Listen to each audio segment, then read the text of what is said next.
for tomorrow. We're gonna put a couple things on there as I remember, then the second go live. And then yes. Okay, cool.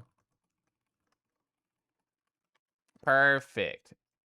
Got my items, got myself, got my egregiously large con recap right over here. Gosh, I love just chatting. Frickin' I was watching Tifer do their recap, and they oh, I thought I turned redeems off. Did I not? Apparently I didn't. I thought that's what this was supposed to do. I did that before. It didn't. Oh, okay, let's try this. Let's see. Hi, Arky. Hi, Deckies. Hi, Deezen. You love breaking things. Thank you. The chat members are needed to test things because the streamer cannot be trusted to actually like test all of the things. Nazi. Oh, hi, Nazi. Let's see. I need to do a couple things. I need to click this. Or I thought I did. Yeah, there we go. Perfect.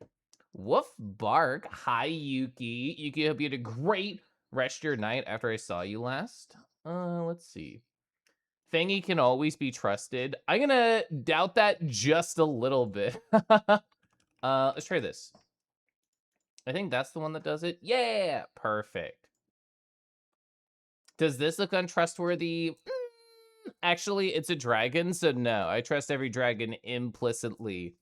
Hi, Cell. Hi, everybody. How was your weekend? I haven't talked to a lot of you since either Friday or Saturday, so let me know how these past few days have been for you. I'm excited to actually start from, I think it's here. Let's leave like a little break. Yeah. So I'm excited to start from Friday for my Anthrocon recap because I did this in 4 hours. So what was that? Tuesday to Thursday. So whatever, 4 divided by 3, that number of hours for a single day at a con. Still recovering from AC. That's been my entire weekend. So I got this journal at Anthrocon. It was gifted to me. Thank you, person who gifted it to me.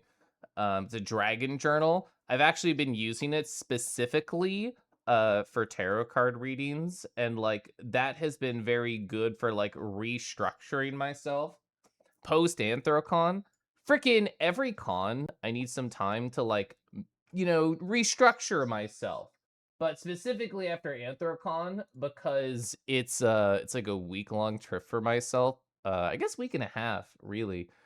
Between like all the driving and all the days of actively being there, the build up, the cool down, the exhaustion from the 14-hour travel day that we did this past Monday.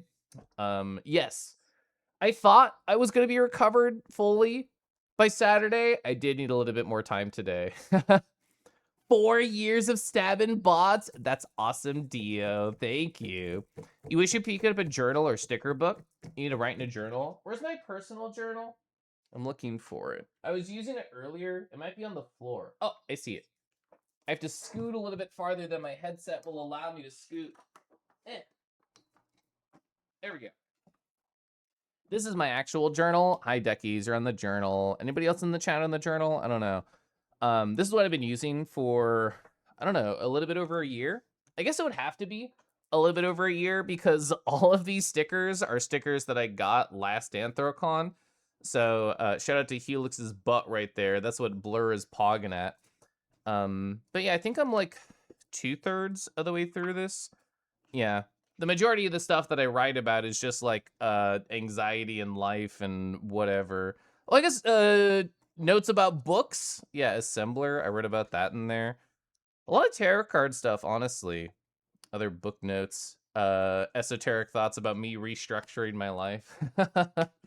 I love my journal so much, Deezen. I feel like, so even though I keep a very extensive digital journal, having a physical journal gives me joy in different ways, because in order to sit down with like a fountain pen and write, like it requires me to slow down. It requires me to like turn off all of my distractions. Maybe I'll have a bit of soft music on, but most of the time I'm just sitting there in the silence. Softly streaking. Hi, creature. Shifu, I'm glad I was able to pet you and chit chat with you a little bit yesterday. I thought that was fun. Anytime I see a name from twitch.television that I've never like talked to either at a con or in VR chat, I'm always very jazzed about like at least saying hi and chattering a little bit. Exactly like that lurk. Curse Twitch for starting muted for some reason. I don't know about you. I use BTTV to say like mute tabs that I'm not actively on. And sometimes like I'll be in a tab, go away, come back, and it stays muted. I wonder if it's something like that. Hi, Lan. Lan, did you finish up on all of your chores? Are you ready to hashtag chill? I hope so. You love my husband's journal so much. Thank you. Something about the physicality of books and pens. Okay, well, you're starting all the right conversation topics without even knowing, Deezen. So let me hide this part because that's PII. There we go. So right before the con started, I did this. I created a list of 11 abstract goals for myself for the type of person that I want to be between, what is that date range? Yeah, between now and like September.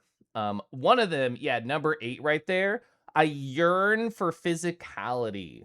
And I want to keep that in mind for a number of reasons. One, I love touch. Two, I've been painting a lot on like surfaces. I was gonna talk about this anyway, but you spawned the topic for me. So I've been painting on these little like wooden panels. I don't have any paintings in my room recently, but oh fuck, wait. On my Anthrocon recap, I have paintings that I've done on little panels. Yeah. So I've been doing like furry portraits just on wood with acrylic. This has been great for actual physicality.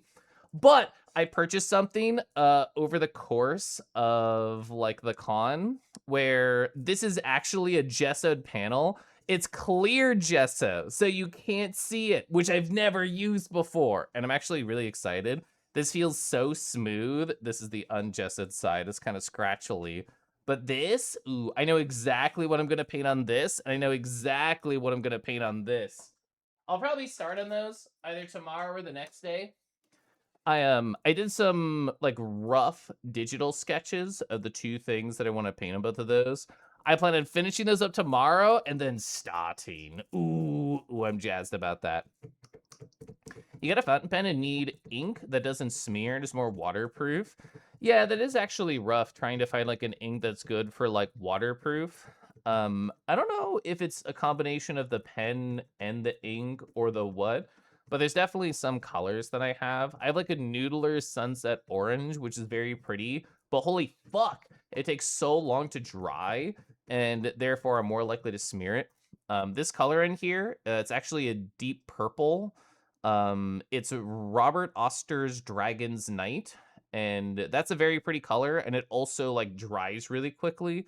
But yeah, I feel like just getting like a bunch of samples or trying them out in the store is a really good way to do that. Woof, woof.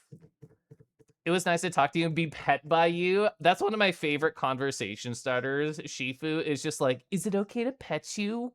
Gets closer. Oh yeah, the tappies. I guess I am tappies.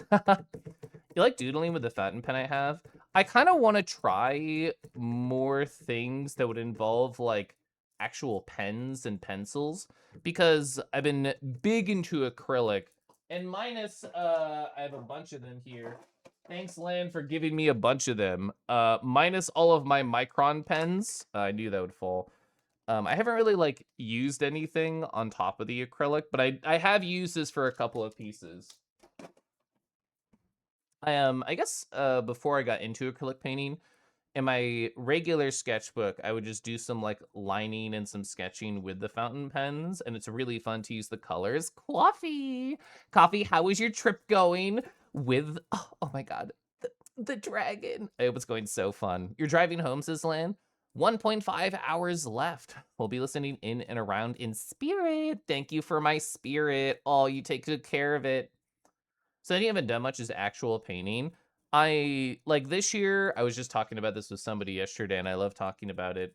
This is my year of exploration, and a subset of that theme has been me working on things that I previously gave up on. So that's been painting.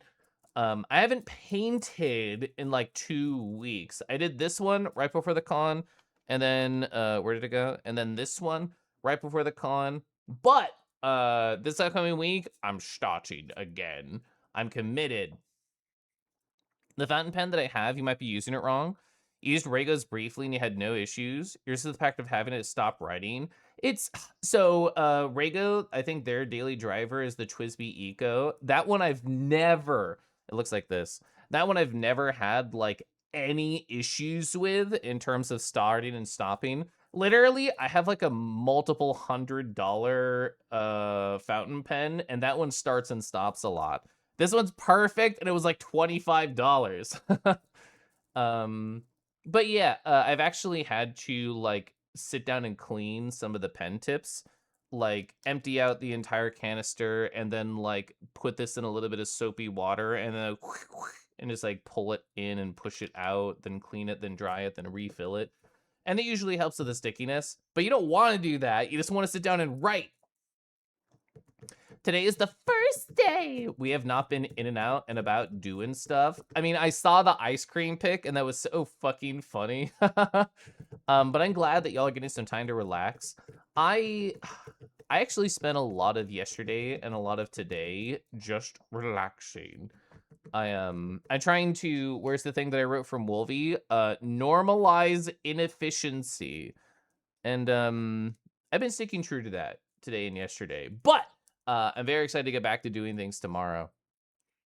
The pendant might not be calibrated right too. That's true. Also, hi Koyos. The fountain pen tech. You got a pilot prayer. What is that one like harvest sound redeem? Arrero. That's what I thought of with prayer. Just a lot of R's. I have one pilot pen. It was actually a gift from my mom. I don't think it's in this room. Yeah, it's at the other desk out there. But I like that one. Hi, Rick. You didn't know using a fountain pen has so many steps? For the most part, you just like, you just suck up ink into it and then it works for weeks and then it's perfect. But if it's not like set correctly, like what Deezen was saying, or if you run into like a technical issue, it can be hard to debug what the problem is. IMO. Yeah, but Wilder, they're so good at that. You know, mostly pen, charcoal, yeah, I love Micron. Getting back into inking cross-hatching. You didn't use watercolor much, but you want to. So aside from acrylic, I've done a couple of gouache pieces. And if Rumble's lurking, no, I still haven't used the acrylic gouache that I bought like a fucking month and a half ago. There's a couple of pieces that I really want to do in the next couple of weeks. Okay, tangent. I know we're just talking, but tangent. So before the con started, I thought I really want to actually try Art Fight this year. Art Fight is hard because I go to Anthrocon and then need like a week to recover, and then the month is like half over, and I feel like it is pointless for me to do this because I've already missed out on half of the experience. So to try and make it easier to begin this year, I set up my Art Fight account, I chose my team, I followed a bunch of people that I knew, and then I went to the con. My main thought was that, oh, this is just going to be a way for me to want to log in and get started when I get back. What I didn't expect is that I didn't interact or tell anybody I was doing Art Fight, minus following some people. I got two. Oh, sorry, I was trying to do this. I got two different interactions. I got two attacks by people in Art Fight. I know a lot of people here know Werely. So Werely drew this. It was Bracky's dragon and my kangaroo doing this secret technique. So therefore, I want to sketch something cute for Werely and then just do something adorable for them. Somebody else who actually don't even know that well, so I was very excited that they decided to draw me. Their name is Jack and Blue. They drew this. It was like a large piece. Bracky was also in there. I actually don't know all the other people in here, but they drew my like Kel Wolf, my cowboy pupper, and it was perusing some like kobold's wares. So very adorable.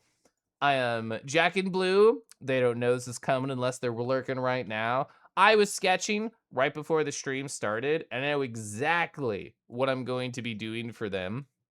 with Art Fight, there's one friend that I know that has done like a lot of gift art for a lot of people, and they're very hesitant to take money. So therefore, I want to just throw art at them during this nice gifty time because they've given me like a couple of art pieces in the past and I've never returned the favor.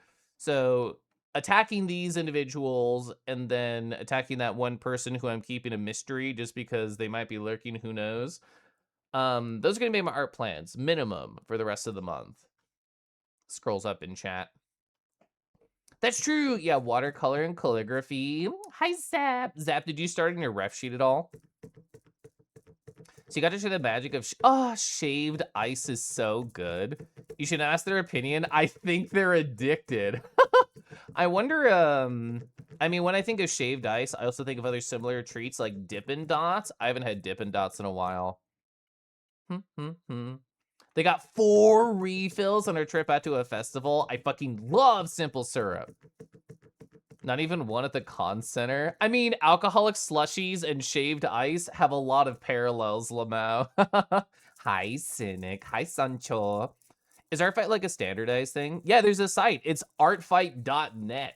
And it's like its whole like own social media space. You can link to Toy House for your characters, or you can just organize all of the references and details there. Like it's a self-contained thing.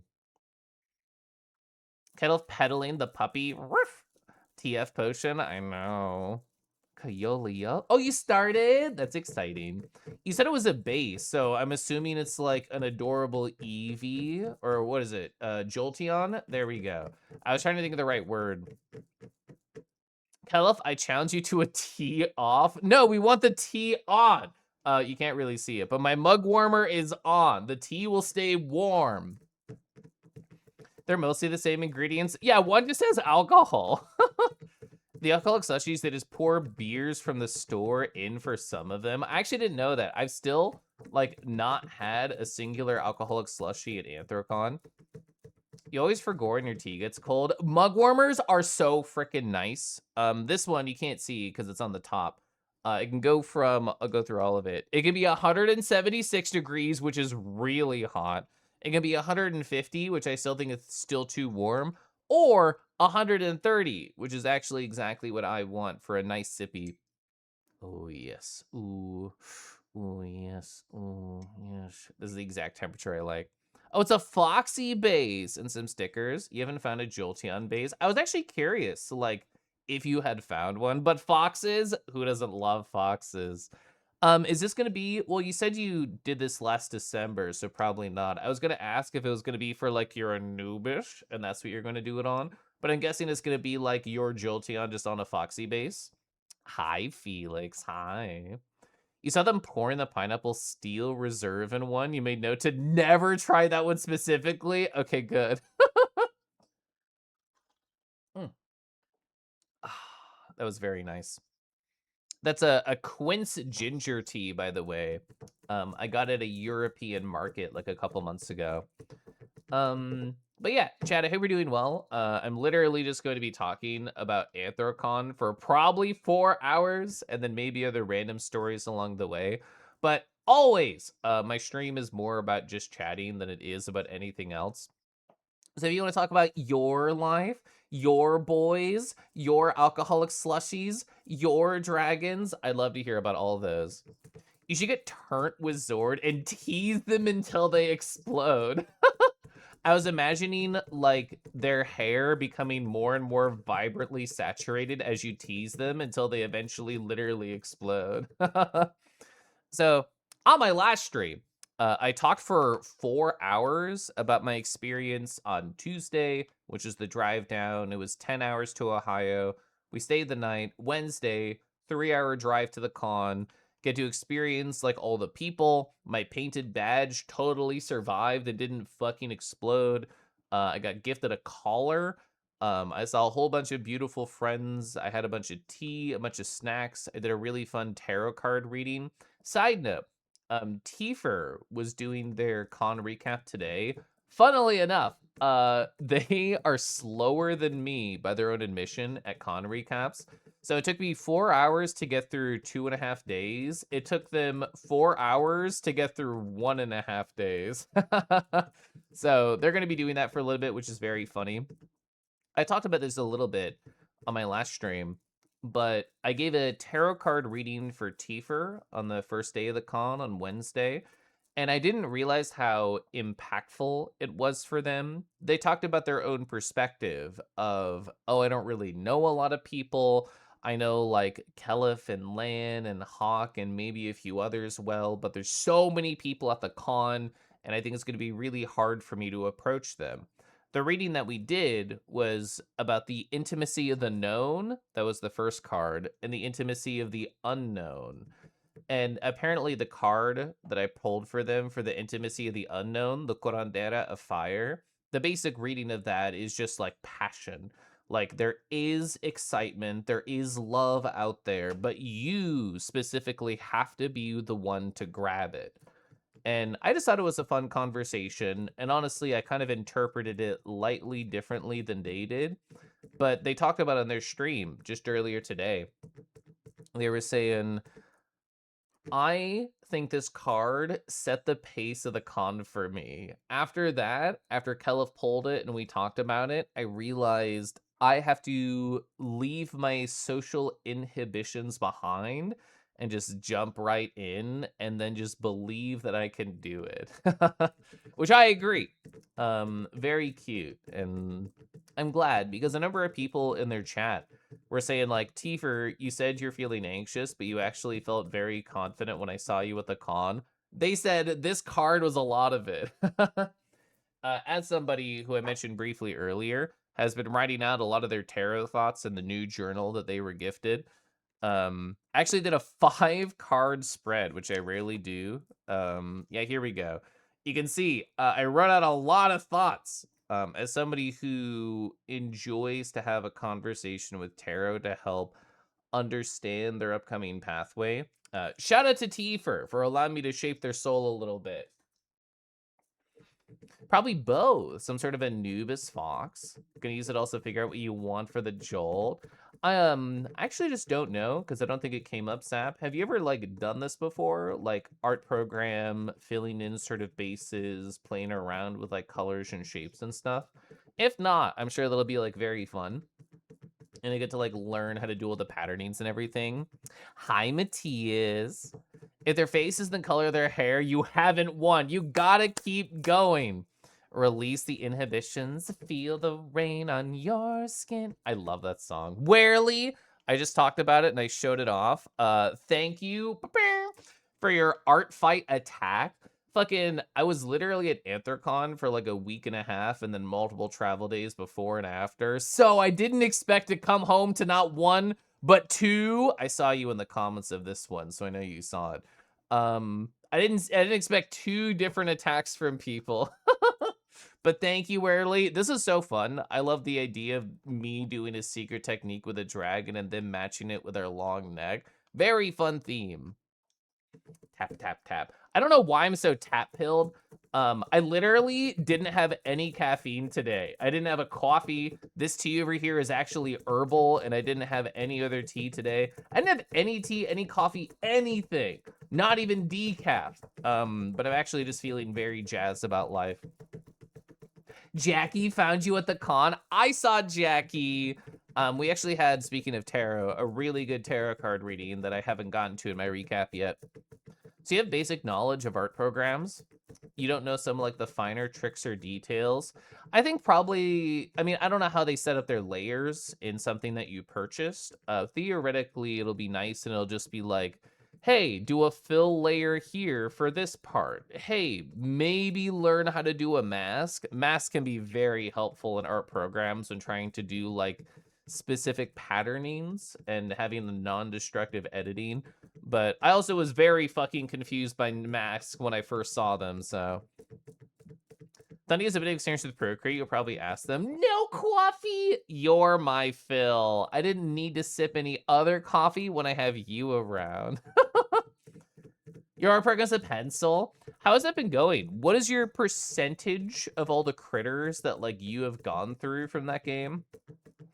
Jackie used her tarot last night. Siobhan was working with her. I love that deck. I think I have a photo of it right over here. Yeah. This is actually the same deck that you know what happened in the story, and I'll eventually get there. But yeah, Talenshi, I love their booth. I love their art. They're so cool. Like 2/3. That's exciting. You also do some character portraits. I encourage you to just get lost in the fun. Whatever you want to do, like absolutely just focus on that. So I mentioned earlier, but I'm very committed to doing like a defense. There we go. A defense on the 2 attacks that I got here. I know Warely your profile says you don't have to, it's fine. I want to. Also, I don't think I've drawn you in a bajillion years. So yeah, Jack and Blue, I know exactly which character of theirs I want to attack. They have like a very cute puppy dog, and I already have a really good sketch that I'm not going to show, but I'm very jazzed about it. You've been reduced by 10%. A loop wailing for this decimated dog. My brain autofilled that as domesticated dog. Don't tell anyone. You might get back to commission soon, which is a really big thing for you. Wag wag. I know we talked during your particular cuddle party coffee, but yes, I would love to see more of your art. We're going kind of slow.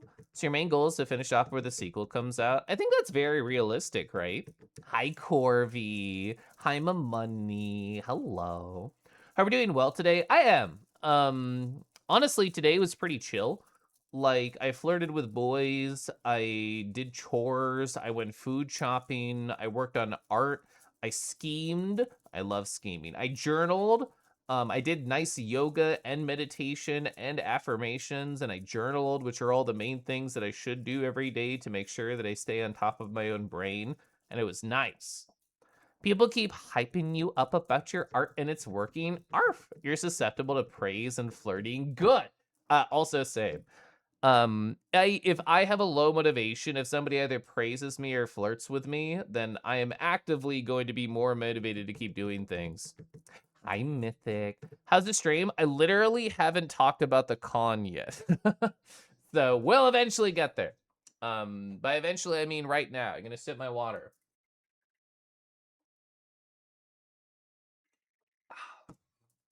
Oh, so coffee. Never mind.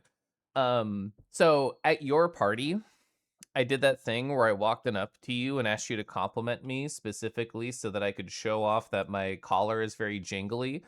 I was hopping around in VR chat yesterday, and people were saying, "Kelif, we can hear your collar jingling," which I kind of assumed because it's a loud enough jingle, but I didn't know. I didn't know if like people would be able to perceive my jingly collar while I'm hopping around. But yes, they can, and I'm very jazzed about it. Someone 3D printed Kelif's collar.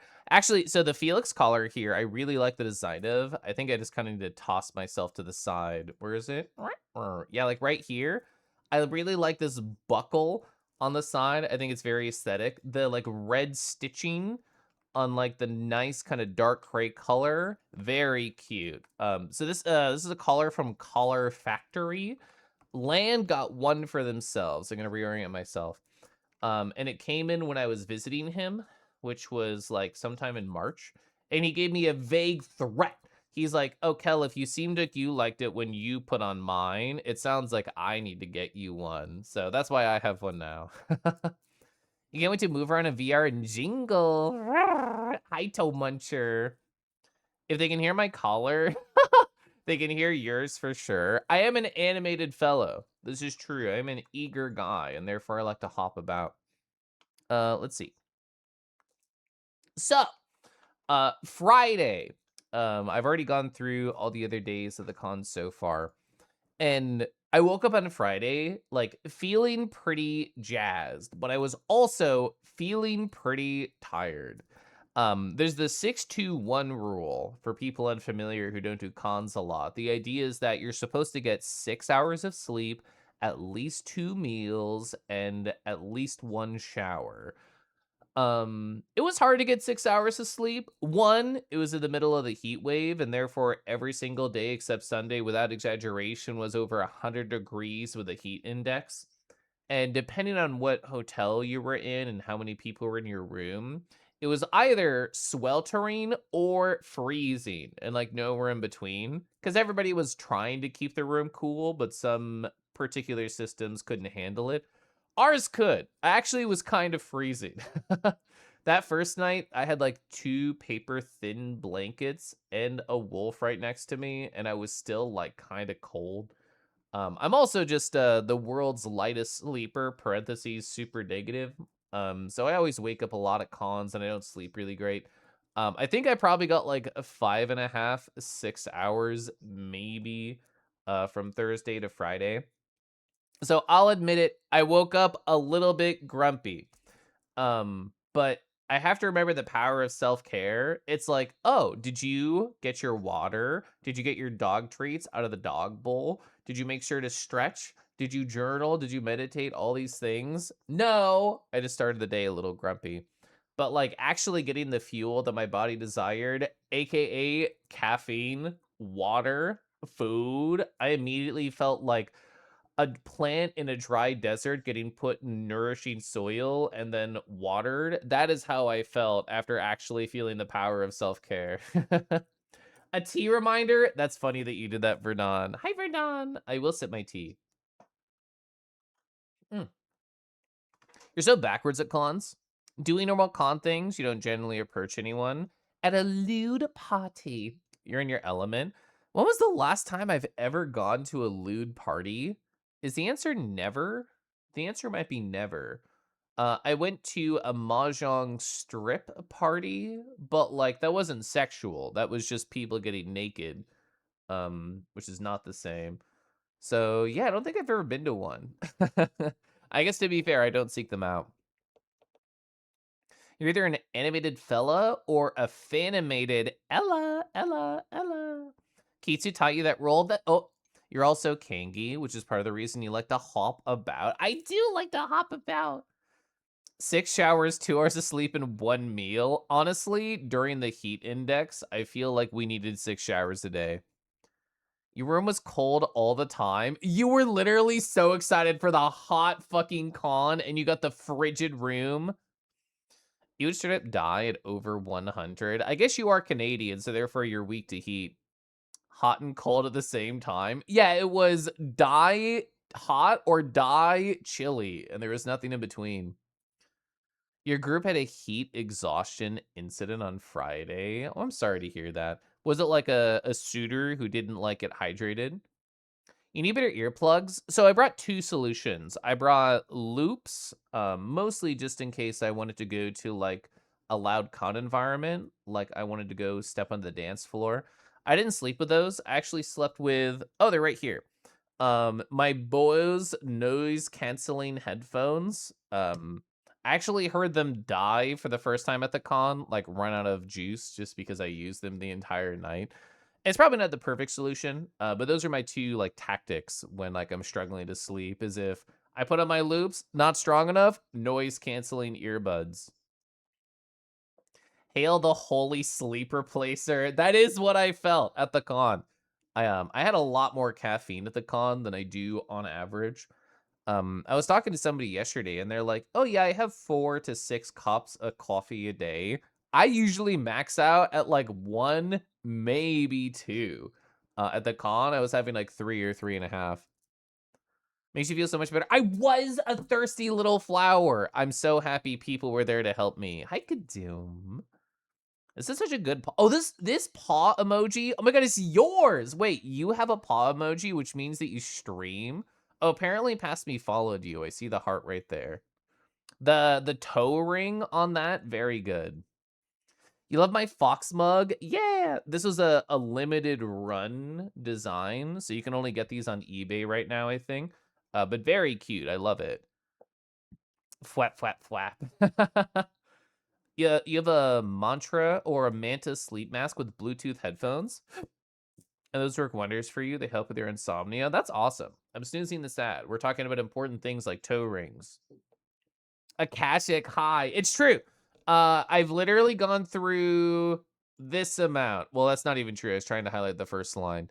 Of all of this.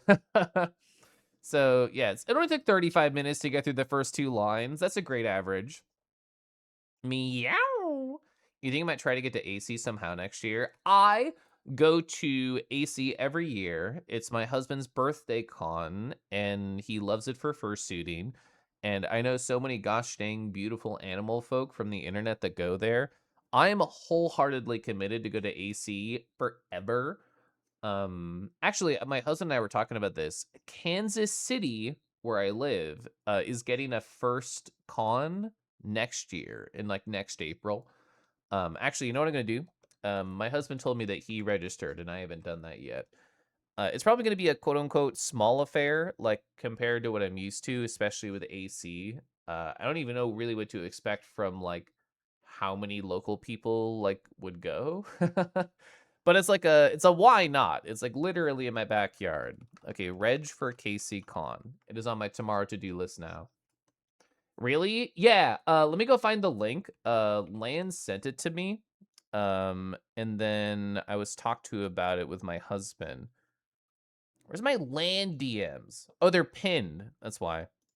They're at the top. Scroll, scroll, scroll. Yeah, here it is. Paws and Prairies. This is the one that's in Kansas City next year from end of April to start of May. Bing. Hi, Thel. Hello. Thel, I feel like I haven't like pet your virtual face in a little bit. Weak to heat but cold resistant. Come for a hike with you at negative 35°C. Woof. Caffeine in a breakfast sandwich, instantly better. I had it was a bagel sandwich with like sausage and cheese. It was absolutely delicious. That's what I needed to start. Hi, Zayden. You wish you could use wireless earbuds. Do they just like hurt your ears to be inside? Do you have to use over the ear? So at 3 a.m., we freaked out the relationships when they saw one headless suitor manhandling each other with no context what was going on from behind the glass door. You dragged him indoors while he could not stay conscious. That's scary. Fox Mug, it's true. It's you. If only it was like a little triangle that I could trace right here with my fingernail. But no, it's all just rounded shapes. You're probably good at that. You know, more beans in KC than Minneapolis. I want to also eventually try, what is it, Golden Gate FurCon? The one that's over in St. Louis, because that's only a couple hours away too. You know, so many dang foxes that go to AC. Gosh, we love foxes. Hmm. You're gonna be losing connection on the road after this light. Goodbye, friends. Goodbye, Lynn. I'll see you soon. Have a safe drive home. Anyway. Yeah. So, after I got caffeine and sausage inside of me, which is the goal of every day at the con, I wanted to do a mission. So, driving down, I was the guy that was in charge of getting like water and snacks for the car so that we would just have some stuff not only for the trip, but also quick things for the room. My husband, being a very avid fursuiter, I told myself, I really want to make sure that he has water and that he has quick snacks because if he finishes a shooting session and he's dehydrated or he needs like some quick calories, I need that to like just be there for him in the room. So, because of the heat wave, we ran out of water actually really fast. The prior day on Thursday, we as in Lan and I, we had tried to like go and find a store that had bottled water just so that we could have some for the room. We checked 3 stores, none of them had it. So, after I got my coffee, after I got my food, after the power of self-care revitalized me, I was like, Lan, I really want to solve this. This has to be checked off. We need water for the room. And it's not just the room, it was also for the ride home. Like, I didn't want to just have to go to the gas station and buy like a couple of bottles just to make it home. Cause like when you're doing a 14-hour drive, you don't want to fucking stop. You just want to go. So we actually ended up going to a Target and Lan, thank you. I know you're driving right now. But, they actually carried it the entire way back to the hotel room, going from, like, one shoulder to the other shoulder, just trading off. Very specific reference, but just like in Val Draken in World of Warcraft with a very hot dragon that's carrying barrels on their shoulder, Lan was basically that dragon. One of them TF'd you into a fox even? Ooh. Have you met this person who TF'd you? The person, or I should say the creature, because they don't like humanity. The creature that brought me into VR chat was actually at this con. They were at the last year too, AC 2025, and that was my first time ever meeting them in person. Which was so funny because I don't have this story in the con here, so I'll just talk about it now. Connie, aka Tank Controls on Twitch.television, they are the person who pulled me into VR chat all those years ago. And it's funny to think about like the domino effect of something like that. Like if they had not pulled me into VR chat, then I wouldn't have pulled a bunch of other people. The Setsu meet, I don't know if that would have ever started. I don't know if a lot of the friends I have now I would have at all because so much of that was through the catalyst of VR chat. I don't know if my streams would be in the same place at all because there's been so much overlap between the growth of my Twitch and the growth of my VR chat friend circle. So yeah, shout out to Connie for vastly shaping my life with a simple question of have you considered VR chat? It was funny because I brought Lan into VR chat. I'm dating him right now, and I would never have pulled him in if I had not got pulled in. So therefore, it's technically Connie's fault that he's here. And when we both saw Connie in person, I was like, Lan has something to tell you, Connie. And Lan was like, yeah, it's your fault that I'm here because you brought Kelefin. I love Saucig. Yeah, insulated flasks. Freaking, I had this around the whole time. My little chocobo flask, and that was literally so important. Like having cold water everywhere I went was so nice. Hmm. Am I the one that pulled Tifa in? Technically it was Embellis if we're talking about Hole pulled them into VR chat, but I so AC, what was it? 2022 or 3? One of those two. I was the one who like exploded Tifer's friend circle at Anthrocon specifically, which probably had some overlap with them meeting a lot of other people, but specifically Embellis brought them in. Kapow! Hi, Pell. A case of water bottles like $6 at Walmart. Yeah, yeah. I didn't know where the closest Walmart was. We just saw Target just on the city map, and that was perfect. You love big, strong men carrying barrels on their shoulders, giving you a view of their belly. Okay, okay. You know what I'm gonna do? I'm gonna look up World of Warcraft barrel dragon and see if I get anything. We'll also say Val Draken. Val Draken. Did we get an image? No, there's fucking pictures of barrels. I want the dragon. Whatever. Oh well, I can't find it in 5 seconds, so I won't keep looking. Me thinking about 99% of my internet social circle is because I clicked on somebody's pie icon on DeviantArt and you fell down the rabbit hole. So he was out of it all Saturday, but he was fine by Sunday. He's fine now. That's good to hear.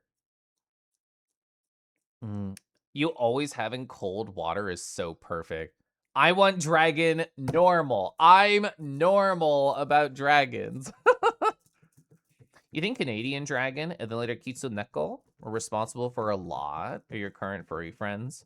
You do want to start joining VRC first things. You're probably a lot of the reason for that. So it's true that I do a lot of like recaps, but most of my stream is just chatting, which I really like. But I've talked a lot about like different VRC moments, VRC hangouts, VRC friends. I don't know how much of it has affected others to join, but explicitly, there's one person who DM'd me after last Anthrocon, and they said, Kelif, you were the reason I started doing VR chat because you talked about it on your stream a lot, and then their social circle kind of exploded because of it. So, all that to say, yes, it's like a trickle down effect of like sharing your joy and other people wanting to go with the joy, which feels very nice. There's gonna be an ad starting in like 40 seconds. I can't snooze this one. Dragon. So if anything, I realized that furry only exists because the transformation picture of Lucario showing up on a Google search. That's cute. Luna Vixie, because the Halo Master Chief Collection was offering a cosmetic if I watched Twitch and it got out of hand. That's so funny. Twitch drops got you. Um, TF. I actually stopped by the Harvest meetup in VR chat yesterday, warily, and every time I'm around like Harvest themselves and also that circle, I love listening to all the transformation horny talk. Tifer's to blame for you joining. He dragged you in, showed you off like a new plushie. Ooh, they might have got hit by the ad while I was talking to them, but I'm just gonna respond with Phil Fox's plush. Phil Fox is one of those streamer who I love like all of their emotes, and then somehow, despite using like a core 20 of them daily, I still like on the monthly am like, there's an emote that I've never seen before. I never saw Phil Fox's plush until like this past week. So now I want to use it like all the time. So for you, you were in VR chat before. Mainly as a solo experience, exploring worlds of your own. You're like a stray kitty, getting used to having pets and treats and thinking about being brave and being adopted. um, there was a speaking of like being adopted and like ownership of animals. There was somebody at a party on the very last day, like here at the con, and we were hugging each other. We pull away, and they had like Studio Ghibli tears like falling down their cheeks. And I was like holding their shoulder, and I was talking with them, and I'm like, "You're a dog. It's okay. I'll come back after I leave and I'll see you next year. I promise I'll return, even if your doggy feelings say I'll never be back ever." And I thought that was a cute moment. It wasn't even furry. It was a comic. I remember Awkward Zombie, who still draws funny little comics. For some reason, back in like 2006, you decided to join the forum and met like 500 people in a chain from there. That's awesome. I remember Awkward Zombie. I used to be that guy who had like RSS feeds for internet comics, and I would check it every fucking day to see what comics I like updated. It was an addiction. So, shout out to Dr. Hawk, who also was able to finish up their con recap in under 4 hours. They're more powerful than I am. So, so I talked about journals earlier. They brought like a smaller journal, maybe like a quarter of the size of this one. And the idea was somebody places a sticker in the journal, but they also write something. So it's kind of like a yearbook of I'll see you next year, but you also get a cute little furry sticker. What I wrote inside of their journal is I talked about shifting sands because at the day before, Hawk, who lives in Brazil and they're near a beach, they packaged 40 of these glass vials with just a little bit of sand and a couple of shells in them. And I wrote about something that happened to my sister when she got married. My sister's husband and her, when during the ceremony, they poured different colored sands into a singular container, layers on layers, so you could see the different colors all separate, and then they shook it all together. So therefore, it all blended into kind of like one singular shape to signify that like their lives were now becoming unioned. So I talked about that story inside of here and about how I have the sand from Hawk now, and now it's a part of my life. They gave me a bit of themselves, and I have pulled it into here, and the shapes are now merging. Gosh, I love Hawk. I know. Oh, you still have RSS feeds? That's really cute. Not the doggy tears. Hi, Roxy. So Luna rated into Canadian Dragon and CD rated into Aeon Pup. Aeon rated into Filthy, and Filthy just got laid off, had energy, straight up screaming along with the sound redeems at 3 a.m. was such a puzzle piece moment. Those four got you here. That's cute. Freaking, I was actually just talking about Aeon Pup with a Blade Amori yesterday because I very much associate Blade with Aeon because they're always using their emotes, and I love their emotes. Yeah, VG cats. I fucking did fan art for VG cats when I was younger. House pets made me feel very normal, and I love their art style so much. You come back, the statue of them waiting with a plaque that said, "He waited for Rue." I know that reference. That's very funny. Hi, Garf. Hi, Garf. Hi, Garf. The Sand Travels. You still believe your furry awakening was the Disney Robin Hood VHS that you almost wore out? I had very normal thoughts about Robin Hood and SNES Star Fox. Both SNES and N64 Star Fox, the good luck, like that is burned into my brain. The exact robotic way that each of those games go good luck is like so deep inside of me right now. And also when I played Ratchet and Clank, and I don't remember which one it was. It might have been Up Your Arsenal. When I played that and there was an option to put the Lombax and Boxers, I stared at them so much. An unhealthy amount. I probably stared at Ratchet and Boxers trying to understand what it was doing to my psyche. Yeah, plus 90s Saturday morning cartoons were full of TF references. You bumped into the Housepets guys a few times. He's apparently friends with your friend's owner. That's cute. I won't call them out specifically because they don't know if they want me to say the story, but abstractly, there's an incredibly popular kink artist in the fandom, and a friend of mine just went and had dinner with them. They had commissioned them in the past, and that piece that this very popular artist has done is still very popular, and the prints almost sell out every con. And through the power of commissioning this massively popular artist and just talking to them because they share similar kinks and spaces, it was, oh, you're actually just cool. Let's get lunch together. And we were talking about the idea of like imposter syndrome of how the fuck does this person like me when they are so incredibly talented and everybody knows their name and they're just amazing at everything and they like me, random person over here in the corner of the fandom. My husband and I have talked about that a lot. The idea of the imposter syndrome is like, I mean, I'm biased. I think my husband's one of the coolest people ever, and therefore everybody should just be friends with him because he's so cute and adorable and easy to talk to and fascinating. But internally, being that person, it's like, oh, who even wants to talk to me? Who even thinks I'm cool and fun? Because it's hard to internalize that. But over the years, my husband has learned to believe that he is fucking awesome. And I'm assuming my friend who I'm abstractly talking about and not naming, who got dinner with the incredibly popular kink artist, will learn that they are actually awesome too, and they deserve to have cool friends. Scrolls up. V Clart?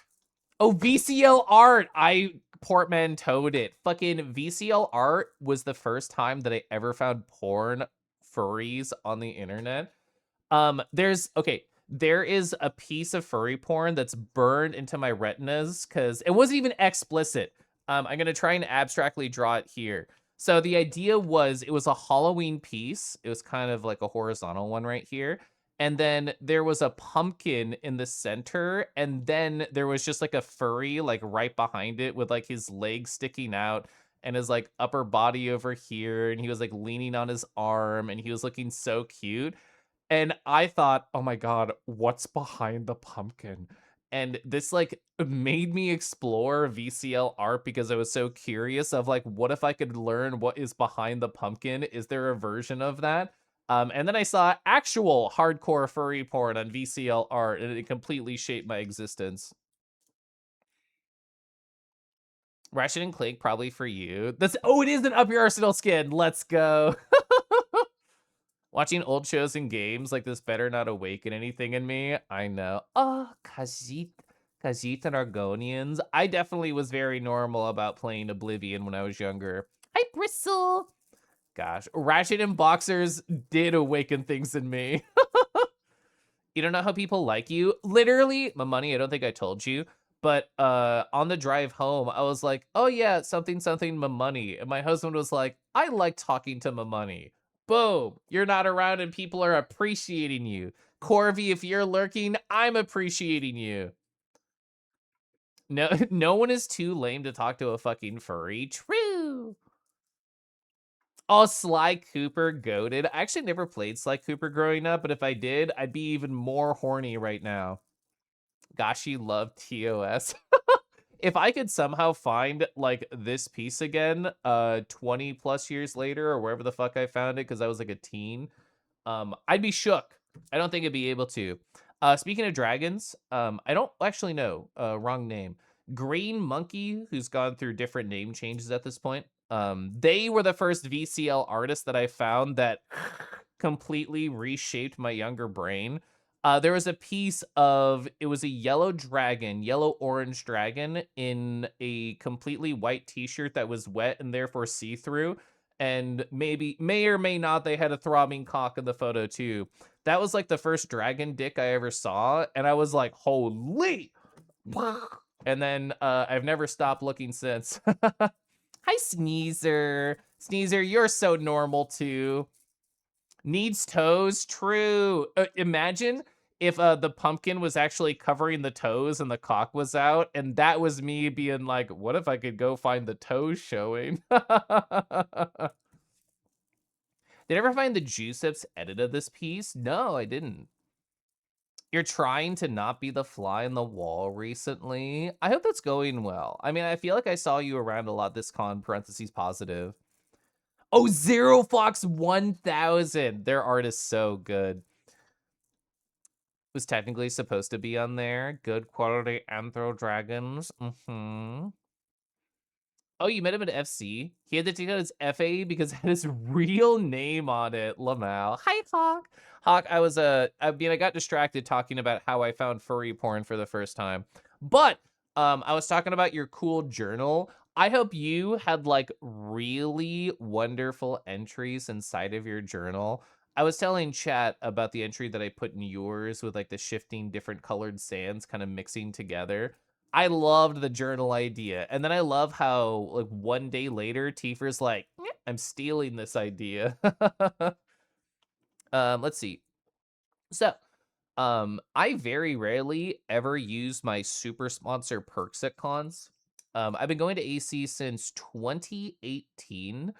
And I was originally just a traditional attendant, and then I tried sponsor, and then now every year I super sponsor. The reason is because AC is massively popular. What was there, like 20,600 people that went this year? It's a big number. And I want to guarantee that like me and the husband can have a hotel room. So we both always super sponsor and we both always get a hotel room. Both of us always get two. The reason for this is we like to guarantee have an extra room just in case we need to give it to a friend. This year, we already told this story, but I didn't tell all the details. This is the new suit that my husband got at the con. It was made by Fuzz Factory. The main artist of Fuzz Factory is a person named Rain. So when we decided that, yes, this is the con where this suit is going to be delivered, the +1 room that the husband got, that because I already got the courtyard room when I did it, so we had a +1. This is where we put the suit maker. We're like, you're delivering the suit. We're gonna give you a room, guaranteed. And last year it was a different reason, but just having an extra room at a very popular con is very nice. Like being able to bring more people in is fun. Hi, Soren. Speaking of people that I got to see at the con for the first time, I hope you had so much fun. You're single-handedly helped me reevaluate dragons. You used to think of them as bigger lizards, but now. Okay, so now I'm curious. Akashic, what revs your furry engine? Like before we were trying to reevaluate dragons, were you just like, oh man, canines? I mean, given that your sub part of your name is creature, I wonder if it is just like large creaturous things that you love. Plush, he's so plush. I know. So we had friends visit on this past Friday. For people who know Merle Cause, Merle is in my area. Well, actually, I guess they left today. But anyway, we had got dinner with Merle, and they came on over with a couple of folks. and they were all in my house, and we were just showing them around, telling stories. My husband pulled this suit out, and I actually got to see things I hadn't seen of it. So when he told me about the suit, my husband, he was describing it almost as an exoskeleton, where it's designed as a mascot costume more than a fursuit in terms of like technical design. So the inside of it can completely like be removed from the outer shell. And the reason this is cool is that the way that it rests upon you, because it's not using polyfill, it's just using these internal structures. It means the actual rotundness, the plushness of the suit is never touching your skin. It's never touching the under armor. So there's always a barrier of air, which means you don't fucking overheat. And then I got to see like how that was designed. He pulled it out of the suit. Super cute. I know. It's so good. Scrolls up because I missed some chat. So you reread your journal and cried again when you got home. That's so adorable. So funny thing about seeing before you're supposed to, you went to the TF panel, and the artist there was like, "Don't tell me what age you found me, because it'll probably make me jump off the building," jokingly. Yeah, yeah. I mean, if I ever met Green Monkey in person, I would not tell him at 13 and a half years old he changed the course of my life because I found porn that I really liked that he did. I would be very normal and say, "I like your stuff," and that would be like it. Was awesome to finally meet you. Yeah. Anyone that went to the NSFW part of the dealer center, I literally never went in there. I didn't even think to go to the horny side of the dealer's room. I did go to the art show, and I went to the not safe for work thing there. Wait, so you were dealing in there? What were you selling? Or were you like helping somebody else sell? You're so plush pilled recently. A lot of the times that I talk to people about plush stuff, I ask the starter question of, do you want to be the bed that people rest on, or do you want to be brought to bed like under somebody's arm? And some people want to be both, of course, but some people are like, no, I only want to be one. Bristle. I don't know if I said hi, but hi. Being a plushie is one of the best things, just soft and snuggly. The idea of a werewolf boyfriend caught you hook, line, and sinker. You can say that this tiger or the dragon are hot. I'm glad that your perception of hotness is like opening wider. It's true that I have my own proclivities. I am very much a dragon guy. Canines, though, wolves, coyotes. Coyotes are very good. 13 and a half is wild. Yeah. Me and a friend in another group apparently both found Freud around the same time. Half-Life 2 community mod. That's funny. You met the guy who's your first furry porn guy. He was normal about it. I mean, I've seen some porn artists talk online of like, I love to know when people jack it to my stuff. Everybody is different. Where's all the above? I mean, so personality is king. So because of the way that porn works, I can't get to know the personality of the person unless I'm actually friends with them. So more of like how they speak, like how the artist makes them come off and the words that they use, that adds more to the hotness than anything about the aesthetic to me. So you're stepping in to help a friend sell leather cuff collars, cuffs, and things. Okay. You saw a video talking about an abandoned knight, like adopting a puppy. It opens some books in your mind. That's cute. Mhm. Let's see. So, I mentioned being a super sponsor. This was actually one of the super sponsor things that they gave out.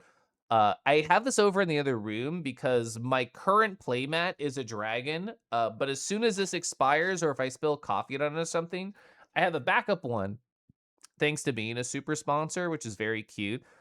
Speaking of hot wolves, they're just stealing all of your food, but they're so sexy about it. Well, I guess technically they're stealing it from a picnic. I was imagining like you were camping and they sneak in there and they take all your stuff. But you know, I would share sausages with a wolf, absolutely. Lions and tigers and bears. Oh my. The main two are lions and bears. Tigers are becoming a favorite. I think tigers are very attractive. If I had to choose one hot big cat species, I would choose tigers. You'd share a wolf sausage? No, keep going. So, I mentioned this story in the previous stream, but Lance, aka Timberwolf, They were like, "Kelif, I bought you a gift at a con 2 or 3 years ago, and I literally either forgot or didn't have it on me every time I saw you." So, they actually gifted me this. It's very cute.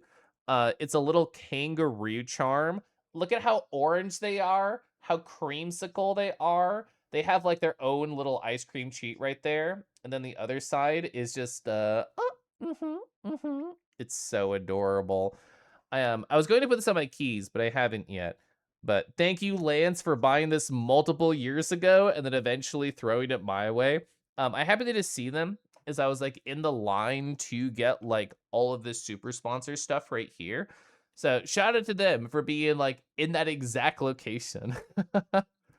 Ooh, Black Panthers. Rawr. At least he left a packaged sandwich on the ground. That is true. He's leaving something for everybody. I guess that's just a bag of chips. Ooh, but a Pepsi? There we go. See, it's safe from the dirt. One tiger in particular. Uh-huh. If you have a favorite species, it depends on the art. Not the biggest fan of boars, but you saw good boar art. That is true. You said hi before, but whack. I love to say hi again and again, especially to folks who want to indulge me or them being puppy.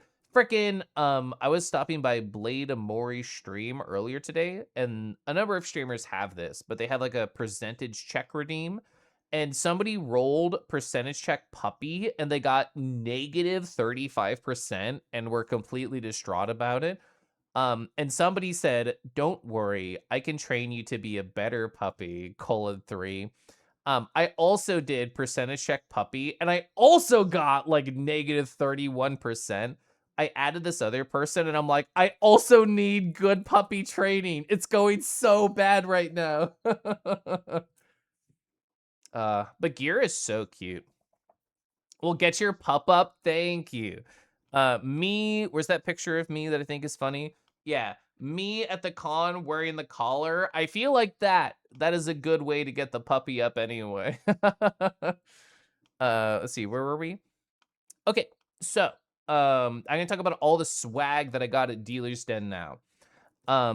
I did use a benefit of the super sponsor, which I actually have never used this particular one before. The idea being everybody lines up right the second that the dealer's den opens. And as a super sponsor, you can quote unquote cut in line and you can just walk to the front and they just let you in. I didn't realize this is how it worked. I thought there'd be a line of other super sponsors waiting to do it. But I just walked on up to the area because Lance was looking for the ADA line and they were right next to each other.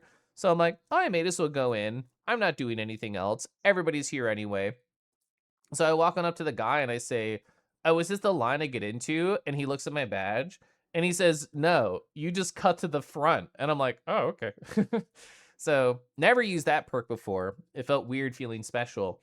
But it was weirdly nice because in the past I thought the idea of being the first in the dealer's den didn't matter to me at all because I think that perk is there mostly for people who want to commission a particular artist and get the first slot, which is valid if they have like a very popular artist that they want to commission. But I don't really commission stuff. I'm very bad at it. But I really like being in there basically first this year because there was an open thread in the group chat that I was in of people being like, "What artists are selling tarot cards this year?" And as somebody who likes purchasing some tarot cards and having conversations with them, I was all ready to be like, I will be the first guy there and I will find where these booths are and I will send you exactly the number and the letter. So I did. I was on a mission. I saw that Talenchi was boothing here, and I think it was 2019, like a really long time ago. I walked up to Talenchi's booth. I saw that they had tarot cards, and I questioned myself. I said, I don't know if I want this. I'm unsure. And I waffled and I left. I went back later in the con. They were totally sold out. And I felt like this regret. I was like, fuck. Like, I could have got this cool thing, but I waffled because I didn't want to spend money.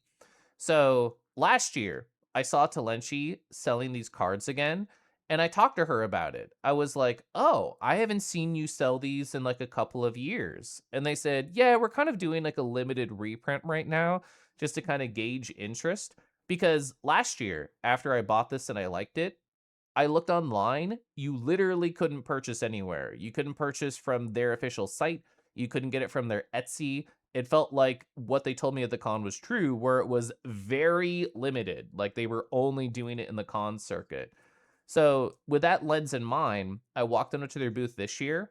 I look around, they sell like custom journals, they sell bookmarks, a lot of pretty stuff, but I didn't see the tarot deck. So, I actually had mine on me. I pulled it out of my bag and I said, "Do you have this?" And expecting to know. They actually pulled some out from behind and they're like, "Oh, yeah, I was thinking maybe putting them up on Sunday, but I can sell them right now." So I bought one. Even if I own one, I like the idea of having one on me as like an ability to gift to somebody else. Like there is this limited thing that you can't purchase online. So my thought was if I don't give it to somebody at the con, I would wait for somebody in the future to express interest for this thing that you can't get. And then I would be like, "Funny story, I have one. Do you want it?" So I just bought it as like a future gift and I kept it in my bag for later. This one, I had never heard of before, is the artist name right here. It's not. I'm gonna go pick it off the wall so I can say like actually who did it. It's very cool. It's very like gothy tarot cards. Yeah, here it is. Perfect. So it's by this artist right here. Oh, you can't see. It's by this artist right here. Koi Huin, is that right? Yeah, Cody Kuhn, right there. I had never seen their stuff at a con before, but I like getting like a variety of different styles of tarot cards. And I mean the pictures are there, but I could just show you like actually IRL. They have like a really cool kind of like gothy style, like pretty much everything. Yeah. Pretty much everything is like Bloodborne or there's like other games that I'm trying to remember to reference, but I don't remember the name of because I haven't played them. But very like gothy aesthetic, very much like just a dungeon crawling area. I haven't even seen a lot of these, but they're all kind of sick. I also really like the little booklet that comes with it. Yeah, thank you, Darkest Dungeon. I couldn't remember the name of it. So this is called Catacombs End. And the guidebook is interesting because most tarot guidebooks I have actually have like a lot of story to them, a lot of like paragraphs of information for every card. This one is the opposite. This one is like, here's some keywords for every card, and then just use that to guide your reading, which honestly is kind of nice because I'm used to being overwhelmed with the info. And with this, I can just kind of like get sort of like a vibe check. But everything is gorgeous in here. I really like their style. I did. I showed Fusky this. All right, I'm catching up on chat now because I was talking. Time to get the retreats and a clicker. I need less treats. I have still not got back onto my meal prep life fully. The photo in the skirt you're wearing. Oh, you're wearing the witch vamp long skirt today. Let's go. Hi, Falio. Nice seeing you in VR chat yesterday in your cool low poly model. Do you guys have no wait for getting the badge too? It makes sense. Need to be ready stupid early on the first day. Yeah. Super sponsor priority queuing is peak. I need to actually use the perks that I get from spending a lot of money. Treat that like a frame and smash the buy button. I will when the Steam frame is available. There were several really pretty tarot sets. Yeah, Fumble found one that I never saw in the dealer's den, but they brought it to a party. And it was like, what, 30, maybe more different artists like collaborating. So every card that was in the deck was just one of the artists that was collaborating. You could see like the social media link on there. That was really cool. I think it was called like Loaf Tarot. You wish you could find a card game with furry art. I feel like there has to be some out there. Also, hi Twinchu. You love having gifts for people in the future. Yeah, I like being prepared. You should try that method of gift giving. I think it's fun. The worry is you put it in your closet and you forget about it. Yeah, it's very loop style. Fucking, I saw this card while flipping through Hawk, and I put it in the group chat and just added loop and didn't say anything. I'm like, here's the table number, nerd, because I felt like they would very much gravitate towards it. So you had a sky blue alabaster egg and met a fur named Alabaster Teaspoon 13 years later, Lamau. Oh, true, blasphemous. So out of curiosity, what's your style of tarot reading? Do you go right into the booklet first? Do you focus on the images on the card? So I normally pull the card out and I read everything that is on the page and then I talk about the card art. Because sometimes there's context for like why that imagery was chosen or like other things that I might not have noticed, like a particular detail. So I like starting with the description first and then going to the card. It was great seeing my element. I freaking love VR chat. I've told my husband before, Falio, that like I think the VR chat version of me is my favorite version of me. Rude treats could be dragon pictures. True. We didn't get feedback in the VTuber, but golly, you slept. I did slam my table hard. I'm excited. Mm. Ah. You think you saw the Kickstarter for this tarot go live? That'd be interesting. Oh, speaking of interesting, I forgot that this was here. I have never seen a person selling tarot cards advertised like this.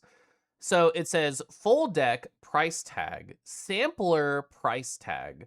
And I asked the artist, I said, what do you mean by like a sample pack? And I think that was these over here. They were saying, well, what if you just want to like have a quick reading with like a couple of friends, but you don't want to fully commit? You can still like get a couple of cards, which A, I thought that was cute. And B, as I told that story to somebody else at the con, they're like, that is actually a very smart way to deal with like bad printings of cards and repackage them for money. So, and I'm not suggesting that they did that, but it's a possibility. And kudos to them if they did anyway, because every artist needs as much money as they can get. Sticker book got delivered. Gonna stick all the stickers in it. Gosh, I I have so many stickers over there. You can't see it. I mean, even if I do this, you can't see it because it's on the bookshelf behind me. I would argue I probably have 150 to 200 stickers that I've gotten from cons just sitting in a massive fucking pile. Every time I get a journal, I try and go through at least some of that. But golly, I have more stickers than I know what to do with. Could be a nice like entry point to tarot cards. Yeah. Custom tarot. Ooh, custom tarot decks are so cool. Ooh, I'm so jazzed about them. So I got these right here. And there's other things that I purchased. Oh, actually, because I have my camera on, I can show you. So I because of I had like the 10-hour plus drive coming into Anthrocon, I did a lot of research on my phone and I looked through every booth of the artist alley and I thought, oh, do I know the artist's name? Do I want to go visit them? There was one single item that I saw advertised on social media and thought, I literally need this. So this is the first place that I went. This is Coffee Claus. So Coffee Claus booth had a floral dragon hoodie, and I thought I literally need this. I need to make sure that I on the back of my hoodie can have a cute floral dragon, and then down the arms they got like this cute floral aesthetic right here. It's so good. I told them like, yes, you were the one artist that I wanted to make sure that I got to before anybody else, and they felt very flattered by that, I think, but it's true. This is the one thing that I wanted from the dealer's den. Yeah, the artist is very good. Yeah, Hawk, I heard that you brought your custom tarot deck to the con from your house, but I actually didn't ask to see it. And before tarot booster packs, I mean, they were saying apparently this is like a thing to do what they were doing, like the sampler pack. And they're like, yeah, I've built some decks, speaking from their perspective. They're like, I've built some decks where I just have like a couple of things from different like decks and put them all together and smush them into one unit, which is interesting. Yeah, like a tea turtle design? Yeah. Oh, yeah, true. They have cute fanny packs. Just going through the AC vendor list while looking at the stores and chatting. Yeah. There's so much fun clothing there. Too much, you didn't have packing space. You didn't get anything. There was so much good stuff. Literally, most of my wardrobe in that closet over there is just like random furry bullshit. I still have like a very old con shirt right now on. I probably bought this like 6 or 7 years ago. Not exaggerating. It's a very like cute deer. Yeah. I love this shirt. Mhm. Yeah, hodgepodge decks. Yeah. Pretty Dirk. Hi. Let's see. So, a couple of cool things. One, there was this artist right here who does the quote unquote the silly badges. I love the silly badges because I knew so many people going to this con that just did not have a badge, period. So to be able to tell them, hey, you can get a $20 badge, it's going to be very cute, it's going to get done very quickly that day. So I found out exactly where they were over in the den and sent people over to them. I also really enjoyed walking through the artist alley.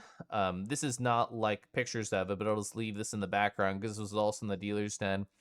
There was a bunch of artists doing traditional art actively in the artist alley. I saw somebody, well, I saw two actually, with stay wet palettes, with one that was doing acrylic painting and one was doing oil painting.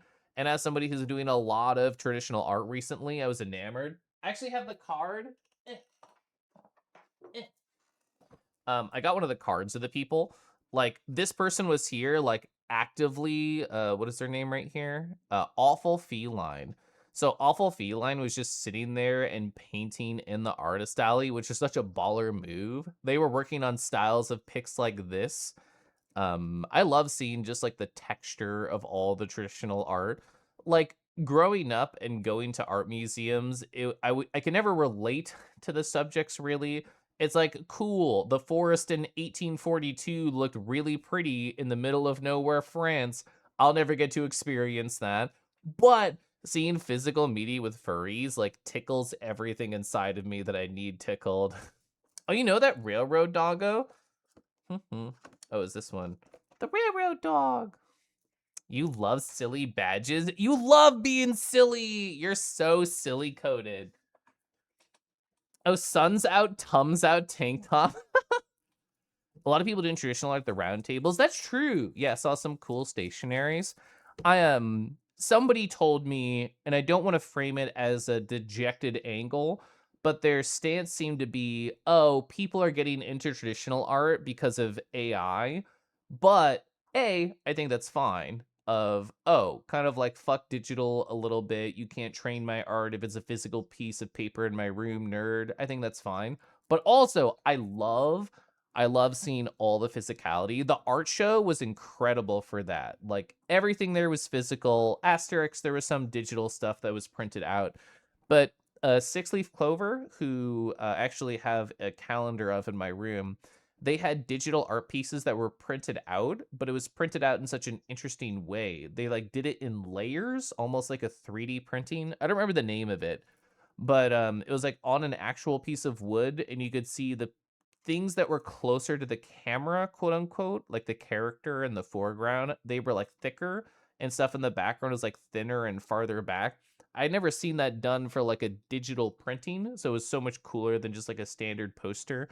But 90% of the stuff in the art show was like all stuff like pencils, charcoal, watercolor, acrylic, oil, gouache.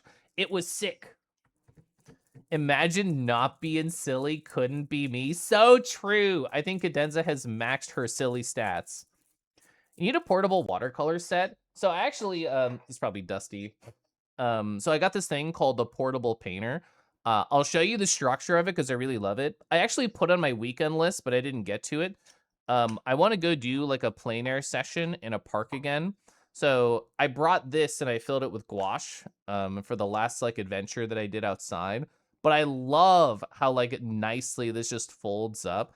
Oh, actually, I forgot. My favorite thing about this is all very dry paint, which is really intentional. These things right here that are actually the outside of the case just turn into like tins for your water on the side. So when you put like each of the tins on the side, it just fits perfectly over your leg. And then it can just like rest down here while you're painting. I'm obsessed with the design of it. I love how everything has like a very particular purpose to it.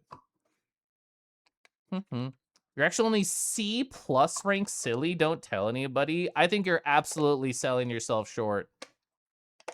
There we go. I wonder if you could take like a piece with a BG and a layer in it that's like a 3D print, then paint that print. You can see there's a project. Yeah. You've been obsessed with the Lost Boys. Oh, I know Phoebe Bridges. Yeah. It's her first single from her new album. I didn't know she had a new album coming out, but she's part of a Boy Genius, and I really like Boy Genius. So I'm gonna hiccup. Oh, there we go. Speaking of silly, hi Ploppin. Also, here we're doing great. So I ran around the dealer's den for quite a while. Well, you can actually see it here. I put a bunch of money in my wallet, like actual cash, and I told myself, when this cash is done, I'm done. So I got that hoodie that I showed you. I got these 2 tarot decks. I got a couple other small things here or there.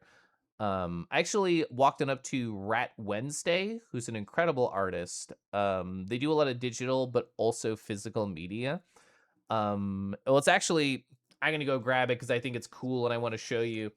I have it over on my corkboard, but they had these charms that were just painted purely on wood. And they all had like different designs on them, but this one was just like a dragon eyeball, and this is done acrylic on wood. But I thought it was so cool how like, oh, the dragon is right here staring at you, witnessing you. Oh, you can really appreciate the texture as I get close. But they had like a whole bunch of these charms. Oh, I had my headphones off, so I didn't know I got rated. Hi, Faye. Faye, I saw that you were in VR very close to me on Friday, but I didn't get the chance to say hi, so I hope you had an incredible time there. Was it a Monster Hunter day? That's what I always associate you with. I hope you're having a good time, though. Hi, Lings. Hello. So you gave Punisher, her last album, a good listen. Yeah, I remember that one. That was a good album. So her new album, Lost Weekend, releases on August 14th. Let's go. Hi, Raiders. I'm going through just my Anthrocon adventure right now. My last stream, which was these 3 days of the con, took me 4 hours to go through. I'm not on good pace right now because I've gotten here and it's been like 90 minutes, but we've just been talking, just been hanging out. It would be a Monster Hunter day if there was anything new and wild. Oh, Far Far West. I fucking love cowboys. Ugh. I haven't played Far Far West, but I've been told about it. And I know it's I mean it's in the title too with being Far Far West. But I love like the energy that I've seen about that game and I've heard about that game. See, we love a good cowboy. Howdy. So I was proud of myself because after Dealer's Den, I said, I want to be the driver of my own reality. And I'm going to say, I'm going here for a meal and I'm going with Lan. And if anybody wants to come, just at me in the chat and I will add you to the reservation. So I walk on over to Bakersfield and 2 people, Vadio and Hurry, are like, we will join you for food. So a lot of the times I feel like I mooch off of others' goodwill or wait to be lucky. And what I mean by that is I usually don't make my own meal plans. I usually get absorbed into other people's plans just because I know so many people. So I was trying to be the driver of my own destiny a little bit more at this con and not just mooch off like the power of knowing people. So I thought 4 people, that's going to be a great experience. I go to put the reservation in for 4 and they tell me immediately, you don't have to wait, you can just get started. And I was like, baller. So they sit us down. I send a text in the group chat. I at the people and say, hey, it's open. You can come on over whenever. I see 2 friends walking on down the stairs who I hadn't talked to the entire con and who had not mentioned anything in the group chat. And they walk on up to me and they said, Kelif, We were lurking. We saw you say that you were here, so we just decided to join you. So I was actually very okay with that. There was Chiro and Cactus who just found me and quote unquote con stalked me and then joined my meal. But it was great because we hadn't got to connect the entire time. And one of our plus ones who said they could come couldn't come. So we just had extra room at the table anyway. And it was very nice catching up with them. It was my first time doing Bakersfield at the con too, which meant that I got to have a very powerful margarita along with tacos, which I always enjoy. Yeah, as Pass Me phrased perfectly, the Wanderers, Chiro and Cactus, and the beauty of them. They're both people who I think are like very fun and very interesting. Like I was hoping to find them, so the fact that they went out of their way to find me made me feel special. Far, Far West, and it's a little known spinoff, Near East. That's what I'm trying to get. Eastern Dragons near me. So you do that too. You set aside funds to spend to make sure you don't go over that. You can encourage yourself to spend it if you catch yourself going like, I really like this. It's slightly more. You do a lot when you try and stop yourself from getting treats because they're just a little costly. Yeah. So like I very technically like went over my budget at the con, but it was only to purchase a bookmark. And I'm like, this is like $8. I'm okay going over by like $8. And I love purchasing bookmarks. Yeah, this song's really cute. This whole album's really cute. So I was a schemer. I this day specifically at the con, I A wanted to do Dealer's Den, which was already accomplished, and B, I wanted to basically bully everybody who I didn't know where they were that I hadn't met at the con and be like, give me your exact GPS coordinates, nerd. I'm gonna find you, nerd. One of those people actually already stopped by the stream earlier, Soren K. Fox. I had never met them at a con before, and I really wanted to just because why not? We were going to be at the same space, and therefore I'm going to say, hi, can we find each other? Whoa. I did that with like 5 people. Driving on down, during the very long car ride, one of the things that I did in my journal was I created multiple lists of people that I was hoping to see. One subset was people that I wanted to reconnect with, and the other subset was just people that I've never connected with, like inside a physical space, people who I know from Twitch, that I know from VR.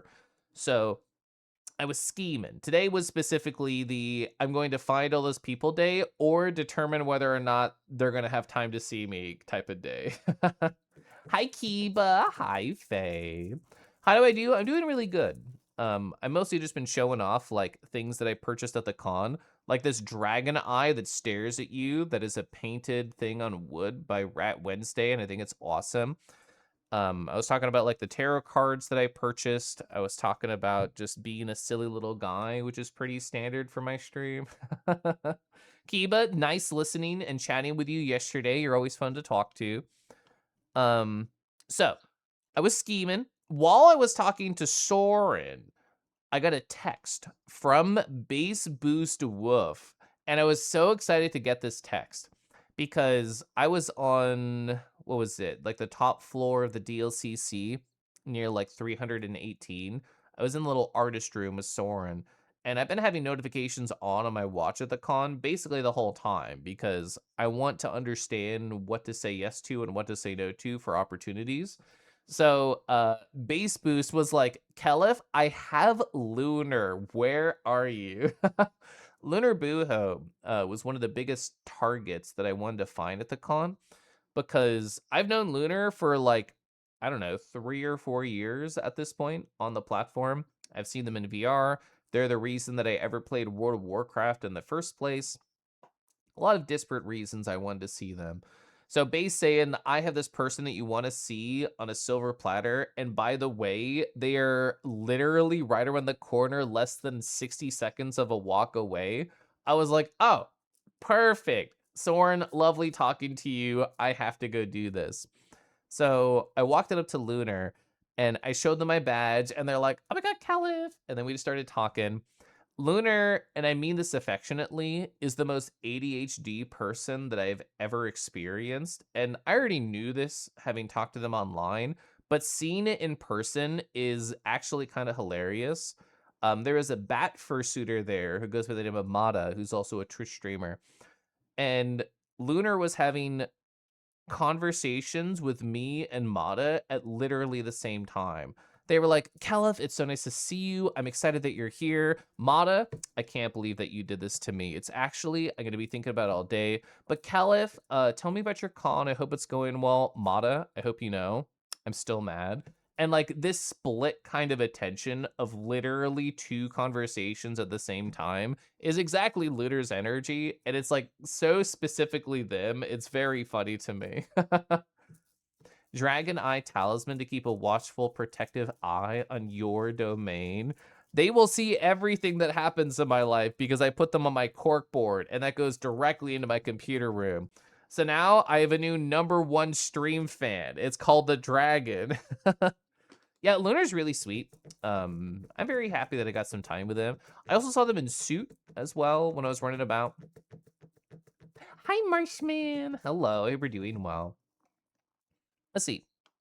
Oh yeah, I after all the adventure, because like started my day, did all the stuff, did not go back to the hotel room until all the dealers, all the hangouts, all the shopping, like for a long time. So mid-afternoon, I finally go back to the hotel room. I was not relaxed at all. It was so fucking cold. This particular hotel room, this is in the courtyard.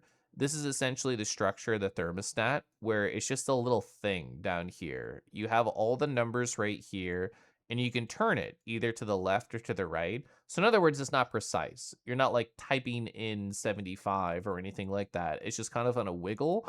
Um, this end over here is 50 degrees, and it was all the way to the left. My husband and his boyfriend were like already cuddling in here, and I thought, I have a hoodie that I purchased at the con. I have a wolf. I have blankets. I can survive this. It was the least relaxing hour, I think, of my whole life, where I was attempting to relax, but I was actually just frigid. And I was thinking it's not that big of a deal. It can be fine. But then I just didn't enjoy my relaxation at all. And I should have done something about it instead of being frigid. To be fair, I was dressed like this basically. So I had tights and a skirt on, so therefore that was the coldest part of me.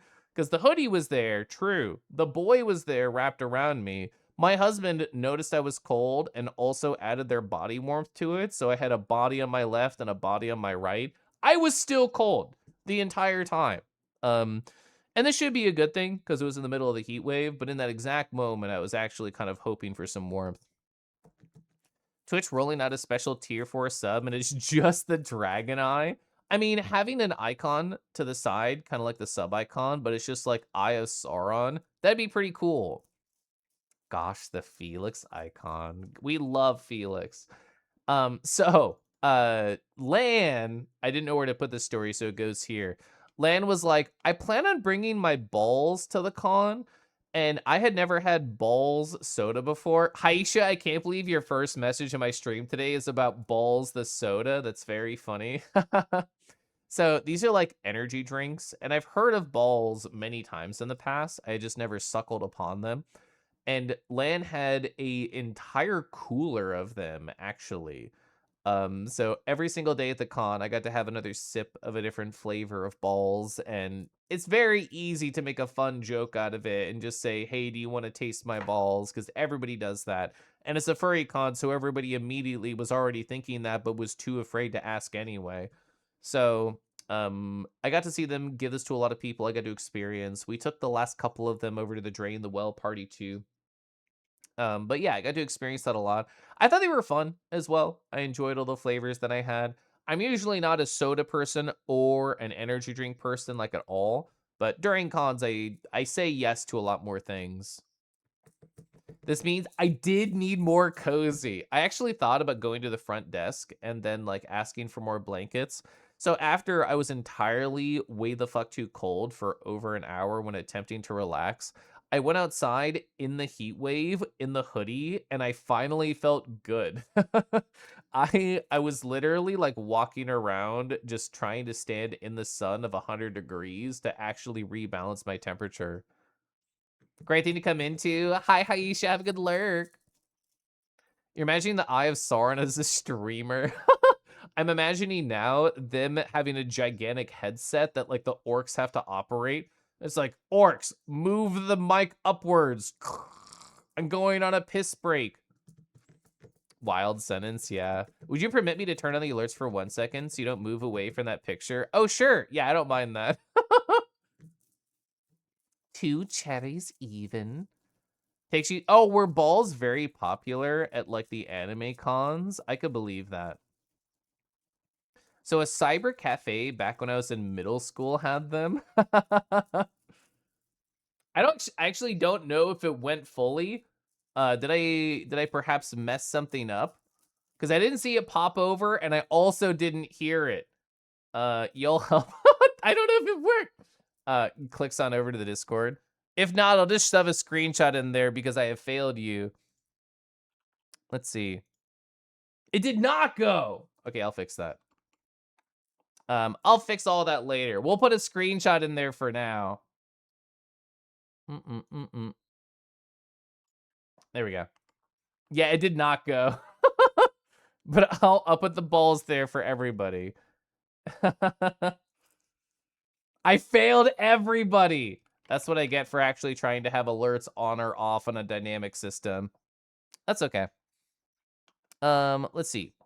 So, on this particular day, Friday, I got invited to a very big room party. It was a group chat that was like 36 people. And I thought to myself, can I handle a party of that magnitude? And I thought, I'll get there early. I'm an early boy. And no way everybody's going to be there at the start because that's not how furry cons work. People are on furry time. So after the relaxing and after the balls to get some energy and after actually not freezing to death, I walked on over with Lan to the shroom party. And actually got to hang out with Trip, who I hadn't seen really the whole con, or at least I hadn't got to talk to.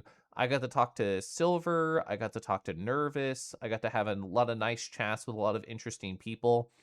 But also, the majority of people who were going to that party did go to that party. So that means a standard room did end up getting around 25, 30 people in it. And a couple of people I knew that like I wanted to talk to decided like it was a little bit too loud, a little bit too alcohol fueled, and they had already kind of like left. And I thought, I kind of actually want a quieter space right now. Even if every single person here is so interesting and so beautiful and so fun, this isn't the environment that like I want for me right now. So I ended up just leaving. Lan is one of the people who left. I think they're still driving right now, and they forgot their hat. So I'm like, I'm gonna use this as an impetus that like I'm gonna take the hat back to them, and we're just gonna have a soft, cozy time. What meetup was this? It was the Embellis Room party. That was explicitly like alcohol fueled. It's where the barrel aged Malort was like first introduced. It was one of the Omni Room parties. Um, but yeah, I actually ended up just going and walking down the river with Lan and holding their hand and just talking, which was definitely way more of the pace that like I wanted. Oh, I got to talk to Hawk there too. That's true. Um, so that day was the day of the Noah Kahan concert, which is an artist I've literally never heard of before Anthrocon, but apparently they're incredibly popular and sold out the Pittsburgh Stadium. But because we were walking across from the DLCC by the riverfront, not where people party, but the other side. We were walking directly by it, and we could hear like everybody from that concert like being very loud and freaking out. And I just got to talk to somebody while holding their hand on a nighttime walk. That was actually the speed that I wanted. VTuber, that's me. There's been a question that was asked that was stuck with you. Yeah, it's called, do you want a sip of my balls? We were just talking about that. Oh, that party was 3 doors down from you? That's funny. I know they're on this, Stick season. Okay. You need better shoes and walk more part of the cons. You can actually walk more without foot pain. I had 2 plans, Deezens, for that kind of idea. One, I was explicitly trying to eat shitty before the con so my tummy wouldn't be mad at me. Because normally, if I just have like a greasy burger and fries, my tummy hates me. But I thought I need to be prepared for poor food decisions at the con, so I actually ate worse before it so my tummy could adapt. Two, I've actually been running on and off for the past few years. Every 1 or 2 weeks, I run like anywhere between 3 or 4 miles. And when I go to a con, I bring my newest pair of shoes, which is almost always my newest pair of running shoes. So that's actually what's in this photo wherever I am. Yeah, these are actually the running shoes that I only wear if I'm running and not just my day-to-day wear, just so that like I can give my feet some extra cushion.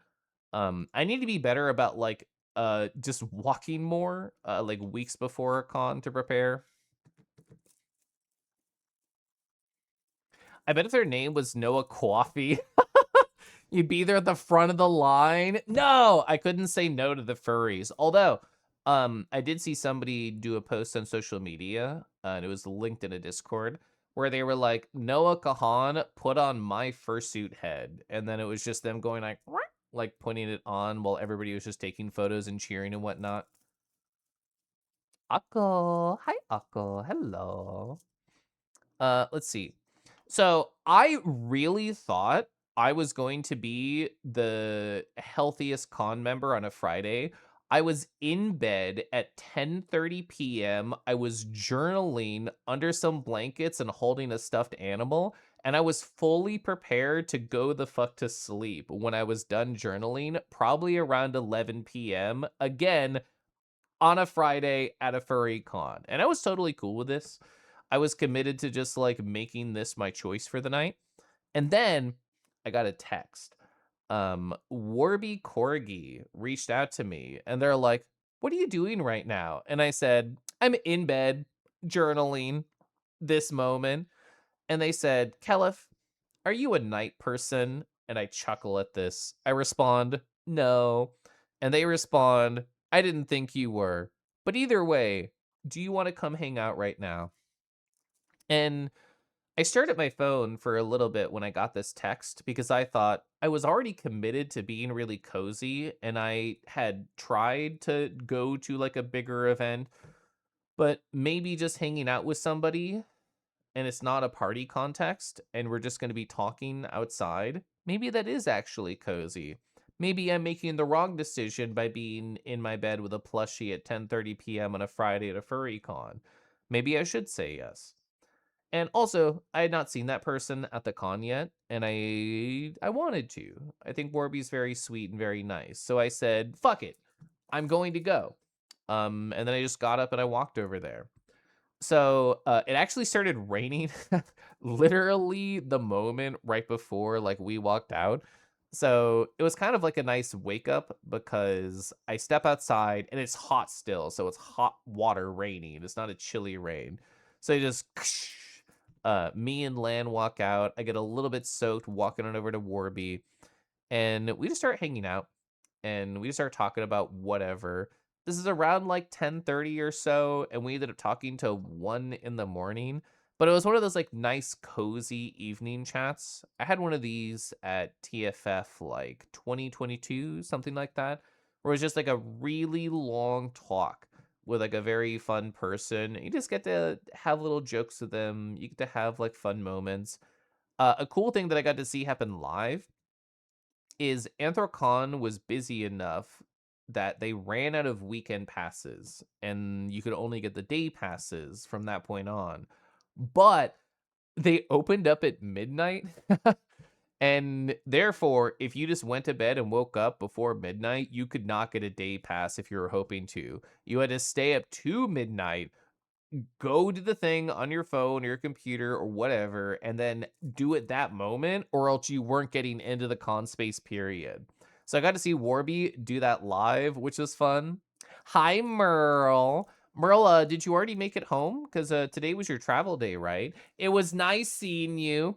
I'm glad you got to see my super cool house and be super jealous of my super kitchen.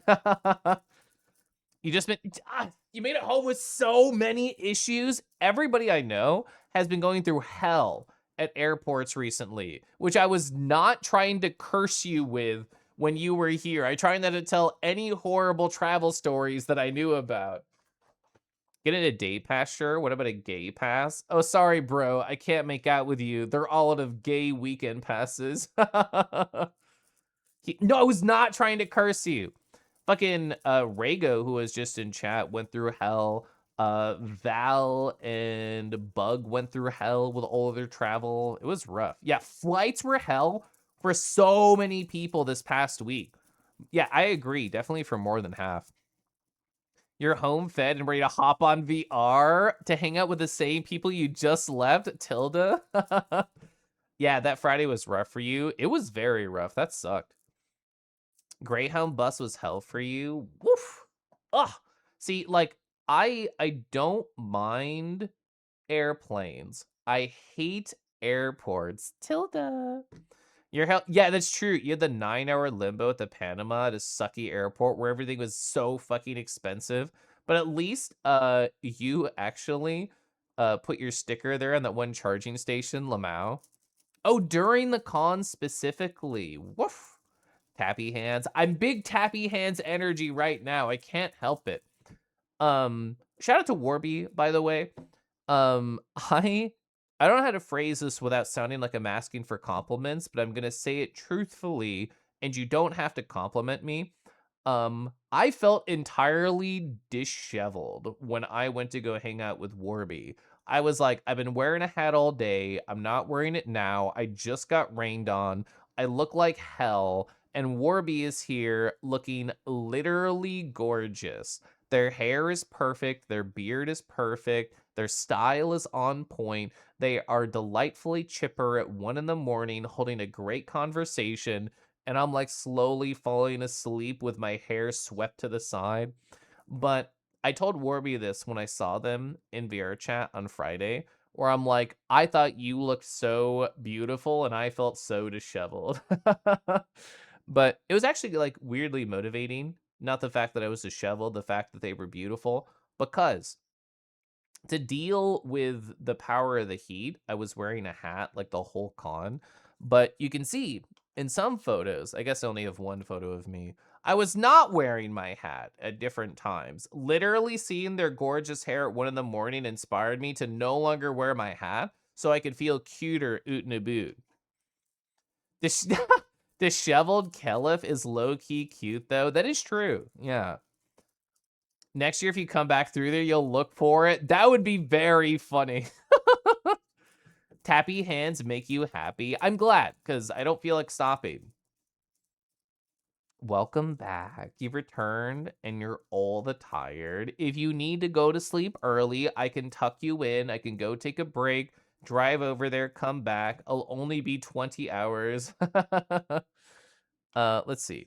So that was my Friday. I went through 1 day in 2 hours, so I'm literally matching Tifer's pace right now. I'm gonna sip my tea right now, actually. Ba-ba. Tappy hands into the enrichment. It's true. Like all those streamers who have tappy hands emotes, they were right. That's what the streamers should be doing is tappy handing. I like to tippy tappy with you, boys. Squash. That's true. Yeah. Lan, Corvy, and Cootie, they joined me when I went over to the harvest meet. Small side story. I went to the harvest meet yesterday explicitly because Doc Nurse stopped by my chat and they said, Kelif, I will only show you a work in progress of the art that I'm doing if you promise to come hang out at the harvest meet and chat with me. And I said, aye. And then they sent me the art piece. So I was contractually obligated to go have a great time. I it's an opportunity of choice, as in if I go to the Bug Huzz meet or if I go to the Harvest meet, it's going to be an unequivocally great time in either direction. It's just hard to balance. I'm happy with the pace that I did yesterday, where I stopped by the Bug Huzz meet and then I chatted with Blade Amori for a little bit, and Corby and Derek, and then I went and hung out with a lot of other people, and it was great. Gonna hop off for Monster Dawn. Thanks for stream. Thanks, Phelan.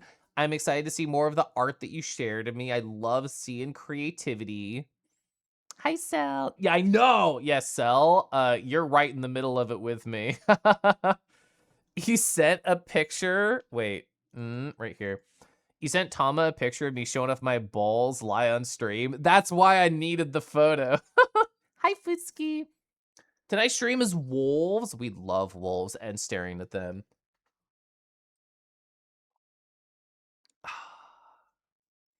It was fun like every VR time. Lan, did you talk to anybody new at the Harvest Meet? I don't know, because I kind of ran out to the corner with Falio and Doc and Shifu, so I didn't really see you too much after that. Let's see. Saturday at the con. So I had a really great Saturday. So Friday I had my low point of being entirely out of energy and also fucking freezing to death. So out of the sine wave of my con experience, I think this was probably the lowest point, which to be fair, it wasn't even that low. It just wasn't the high of like climbing the roller coaster. But yeah, that was probably the lowest point for me on Friday. And part of the struggle for me is that I was trying so hard to like find the new people, make plans with people that I hadn't seen yet. I feel like this is a self criticism. Friday specifically, I'm going to hiccup. I was not great at being in the moment with the people around me because I was thinking so much about what I could be doing in the future when I found those other people. So, criticism of me that I could have been more present with the folks that I was around. And that was actually when I was freezing in the room, I was kind of just feeling bad about it in that moment of, oh, I didn't give this person the sort of attention or care that I think they deserve or the time that I think they deserve. I don't think it came off that way for the people that I interacted with, but I didn't feel like I was focused on them. And I really don't like that when it happens. It was nice to see Falio after saying they wanted to. Yeah, I was happy to see them there too. They were actually here in stream earlier and we were chatting. You covered my guarana that didn't come to the con with your balls. That's true. From balls to breakfast. That feels like a great chapter title for my memoir in the future. So, Saturday, I felt internally committed to being mentally present with all the conversations that I came across, or at least that was the hope. One person that I really wanted to see at the con, hi Volf, is somebody named Jay.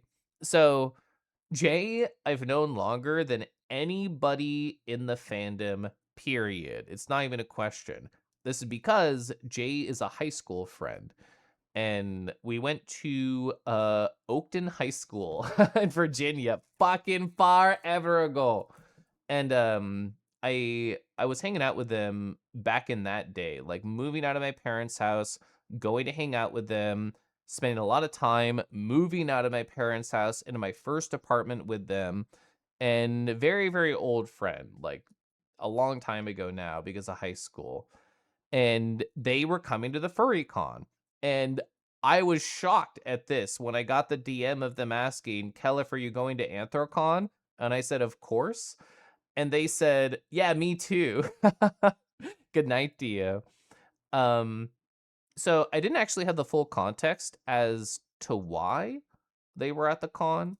But when I got to see them at Coffee Village on Saturday morning, which we planned to do, I learned.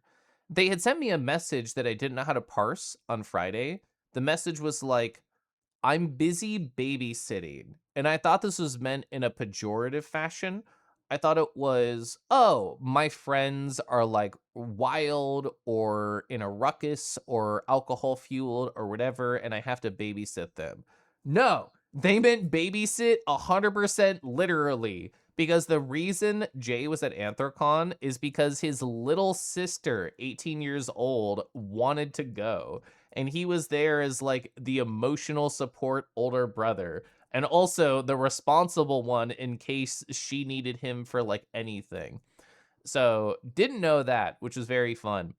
He actually showed me some pictures of like the two of them like after the fact, which is very cute. But yeah, they were like actually busy on Friday. Part of me was like, why the fuck can't I find Jay, this high school friend that I've known for five ever, at the con? And I was grumbly about it. I didn't know they had to be responsible. But yeah, they stopped by Coffee Village on Saturday morning. And we were just talking about like a lot of things because I hadn't seen him since the wedding is probably the last time that I saw Jay. I was showing off a couple things. I had purchased this one. It was still like shrink wrap. From the con that I talked about earlier today. I had purchased this tarot deck, which I showed off live on the call, and I was just like walking through these cards of them. There were two people sitting directly to the side of us. It was the Koyos and Jackie. And I love all of the Koyos, but specifically some of them are very good at instigating. Whereas I was showing off tarot cards to Jay, and they had their own history, and we were talking about that, they were like, "Oh, Caliph, how would you approach if somebody wanted to ask a question to tarot cards but didn't know how to phrase it?" And it started a conversation, but I'll catch up on chat before I start that convo. You're not that far from there. I was actually wondering after I said it, like, there might be somebody really nearby there. But yeah, the Herndon Reston area, that's where I spent most of my time in Virginia when I was there. You've been lurking for a bit. Hope you've been well.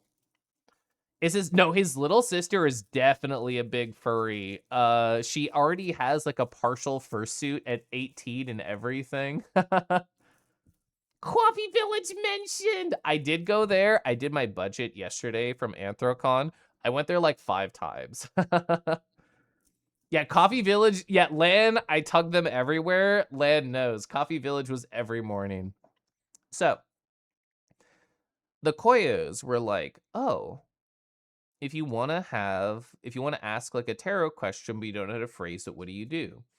And I'm a big fan of like talking about it like a story. Like everybody's question has a story behind it.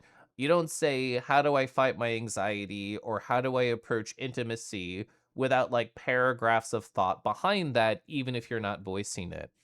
So Jackie, Wild Doggo Jackie was there.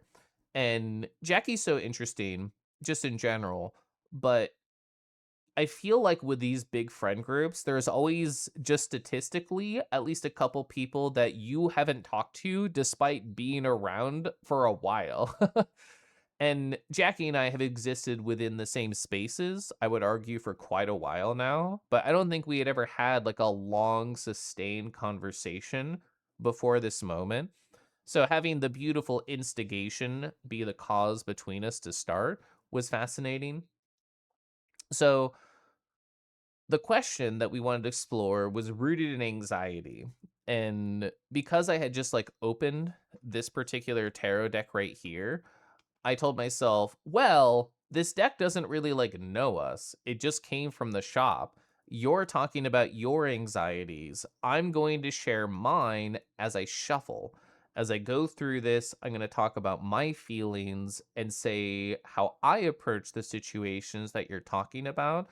And then we're going to try and answer your question. So everybody's anxiety manifests in a different way, and I won't tell their story fully on my stream because it's their story. I'm definitely allowing this message. Um, but I pulled the Two of Pentacles, which specifically in the Dorisa Tarot, it looks like an Ouroboros. So doing kind of like an abstracted drawing, it looks like a figure 8, and then there's like 2 pips inside of there, and then there's like the head of the snake or whatever, like absorbing like the tail right here.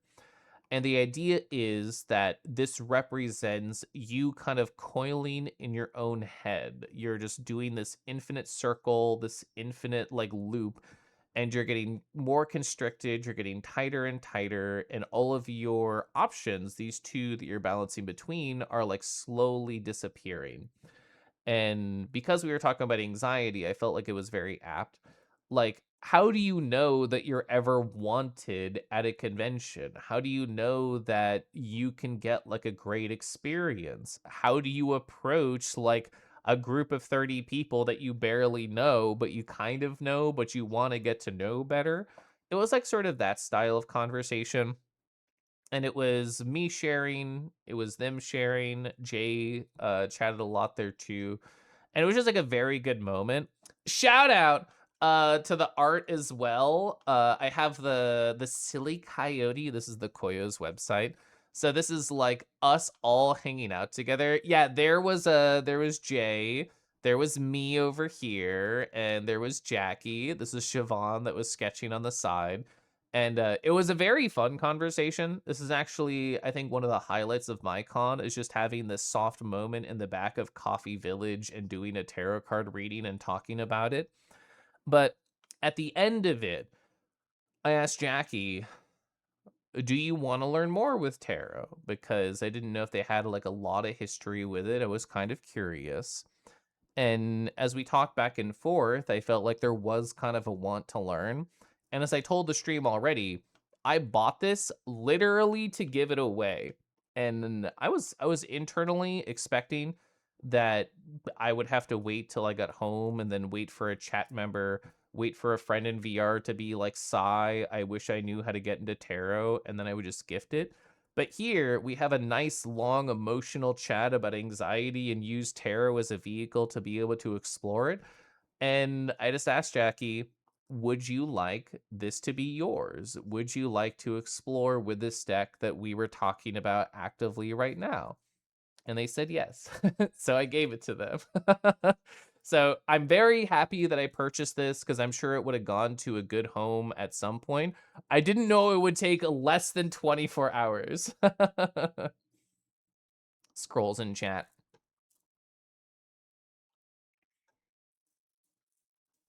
Oh no, I actually never got to meet the little sister. We tried another place. It was an awful experience, but Coffee Village provides. I really appreciate how every single time I went to Coffee Village, I always found people that I knew. Hi, Brushwood. Hello. Nice seeing you. Two cards be like, I don't know. What do you think? Make it your choice. I mean, you're not even wrong. I didn't go to it in super detail, Hawk, because I wanted to focus more on the recap. But I did a 5 card tarot reading yesterday, and I got multiple twos in here. What were the twos that I got? Yeah, I got the 2 of cups and the 2 of swords right here. So I'm feeling that. All good creatures. Thundy, I was lurking in your stream. I don't really care about stream streaks, but I will admit when I saw that I had an 8 stream streak in Thundy's stream, I was like, well, I am gonna open it and lurk and hear their voice and wonder if they're gonna say gay.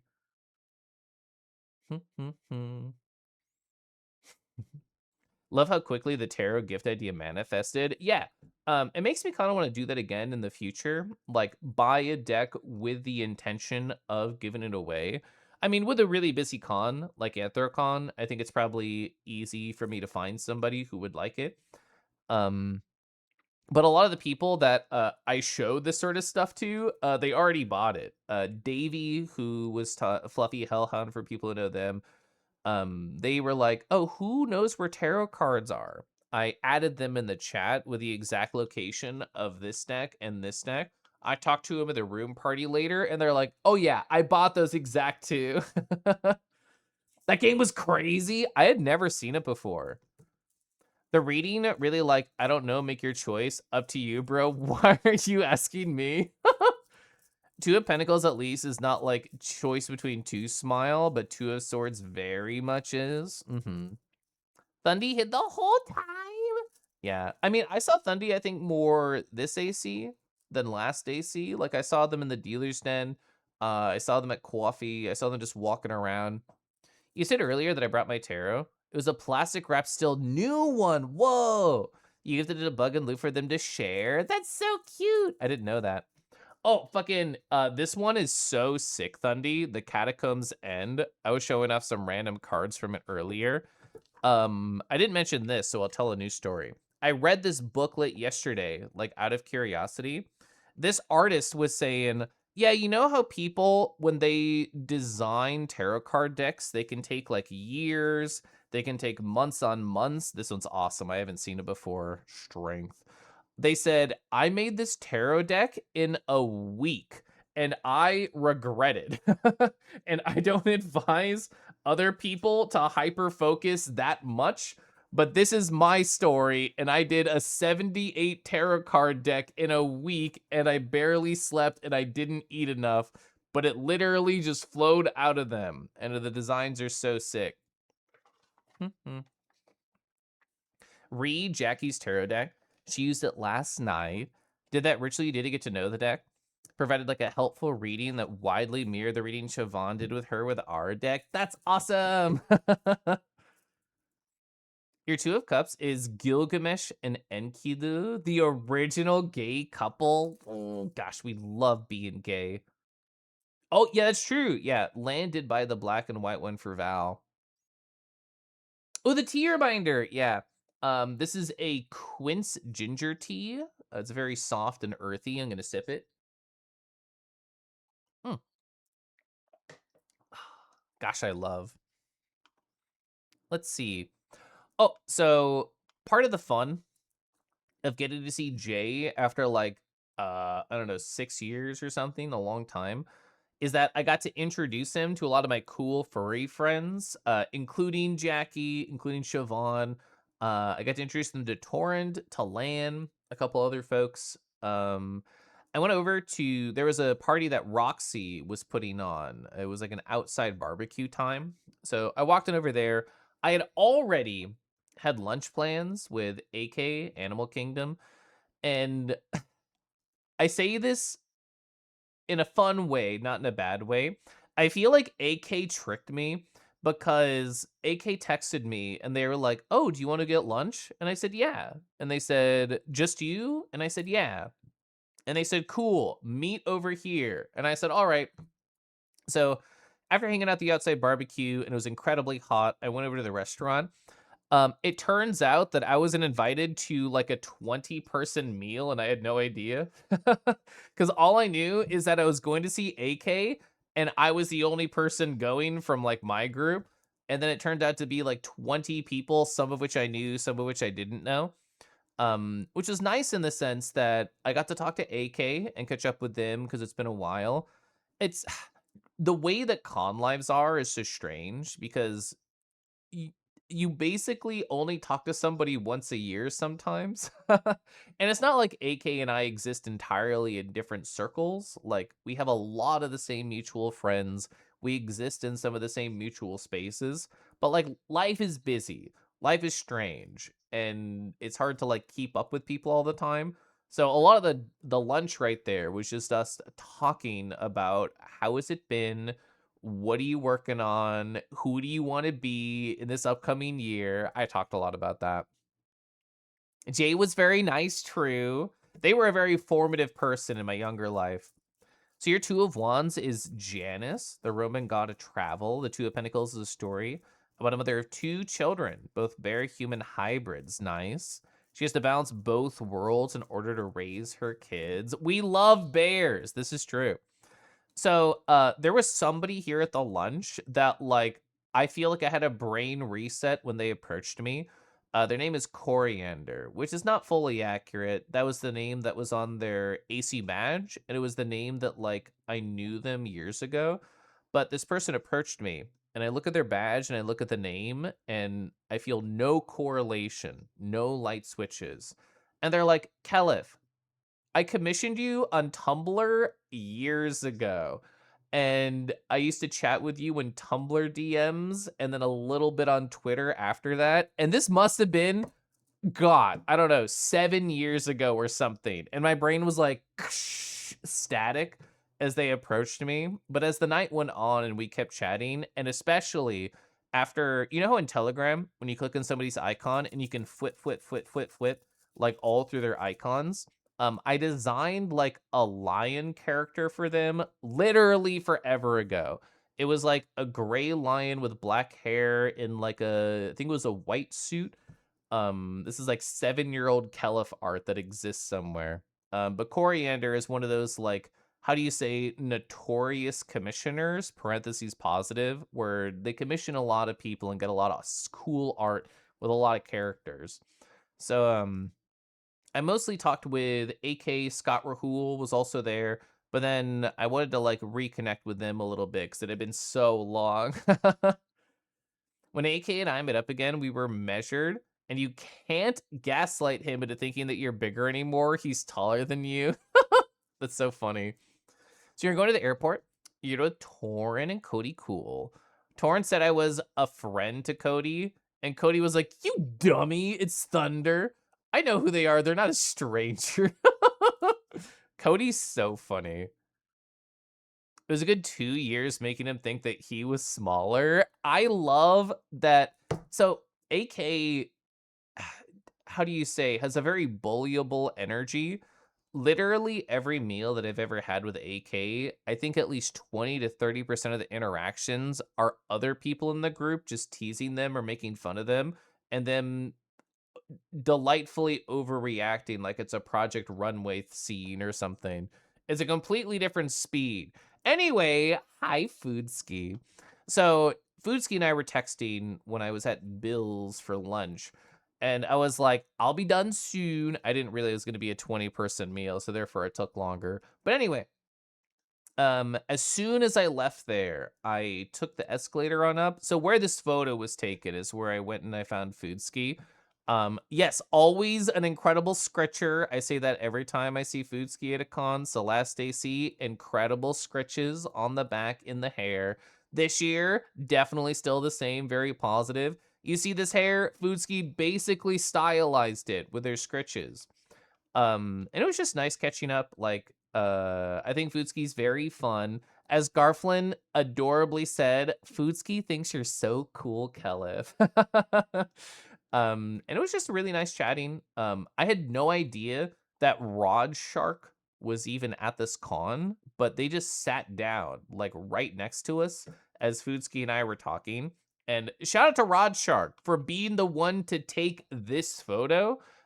I've literally showed this photo to like everybody that like I've talked to about Anthrocon, because I was recreating this in VR chat yesterday, talking to people about it, and they were like, "Kelif, you're kind of posed like a diva," and they're like, "No, you literally were a diva at the con."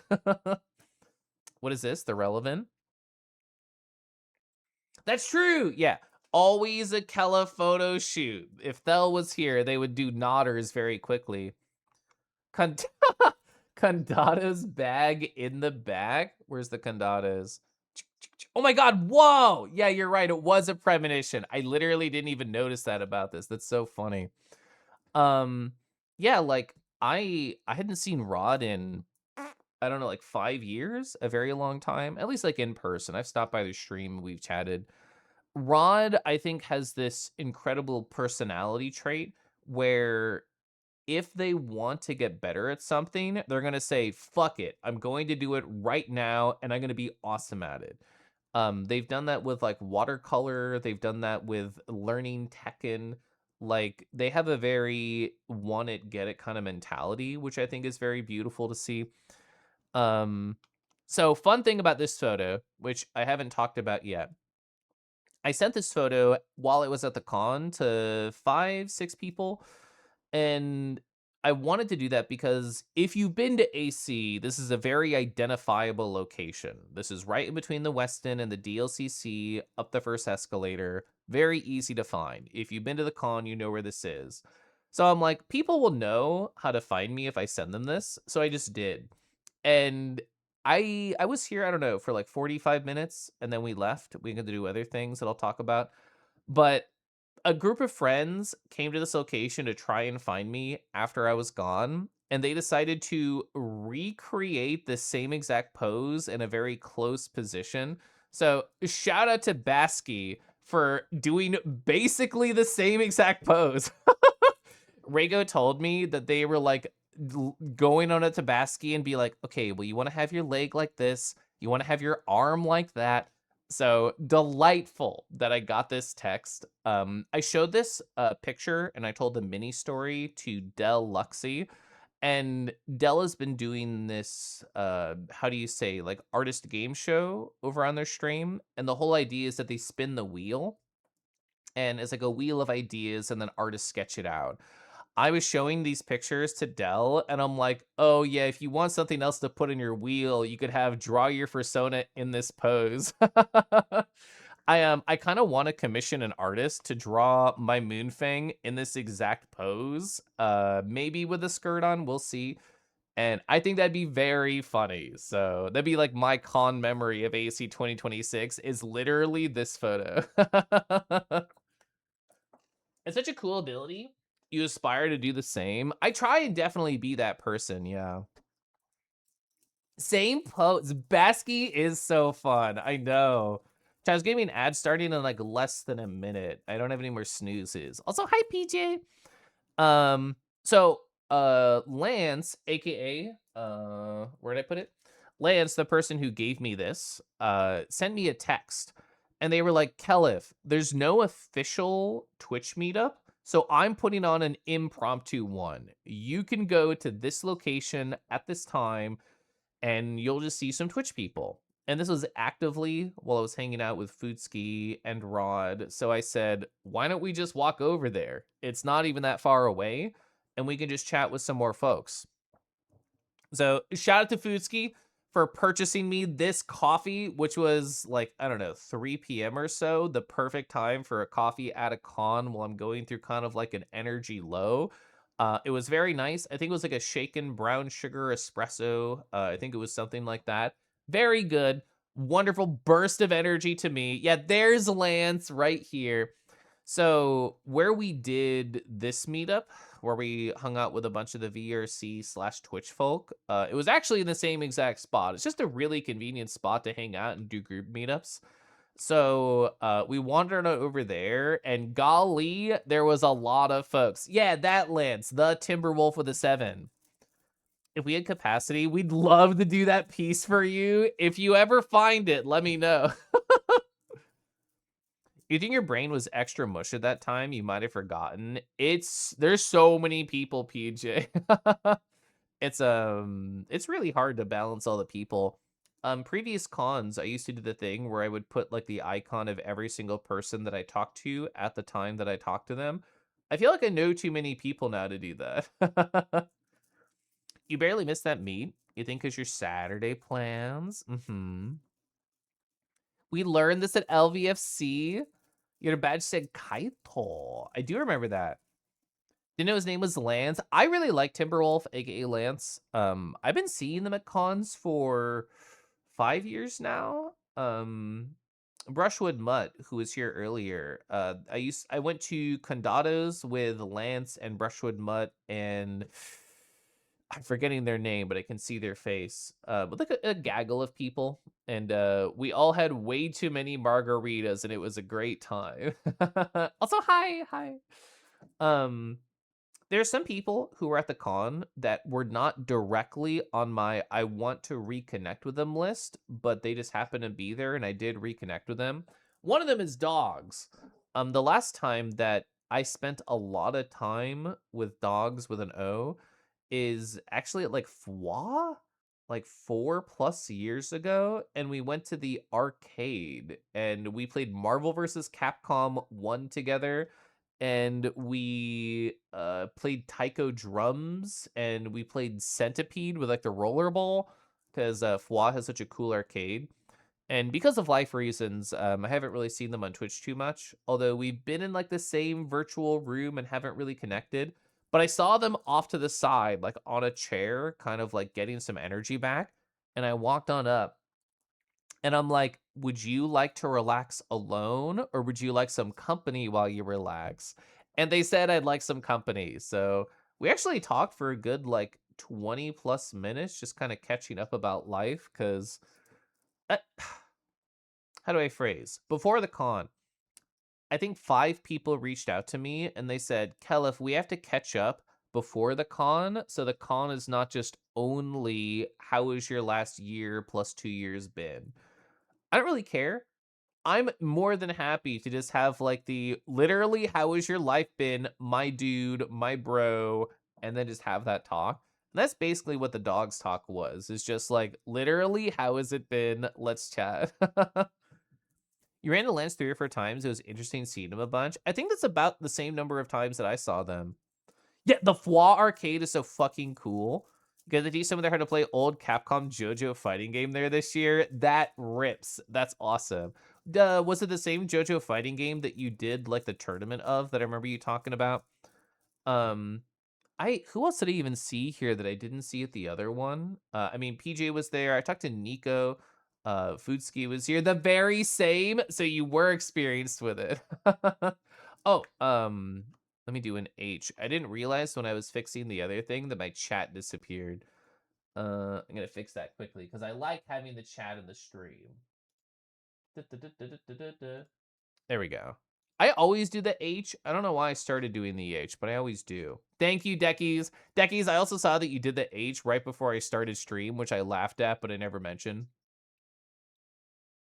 So you have a goal of Sunday playing Mario Kart GP and one of the obscure arcade-only Pokemon games.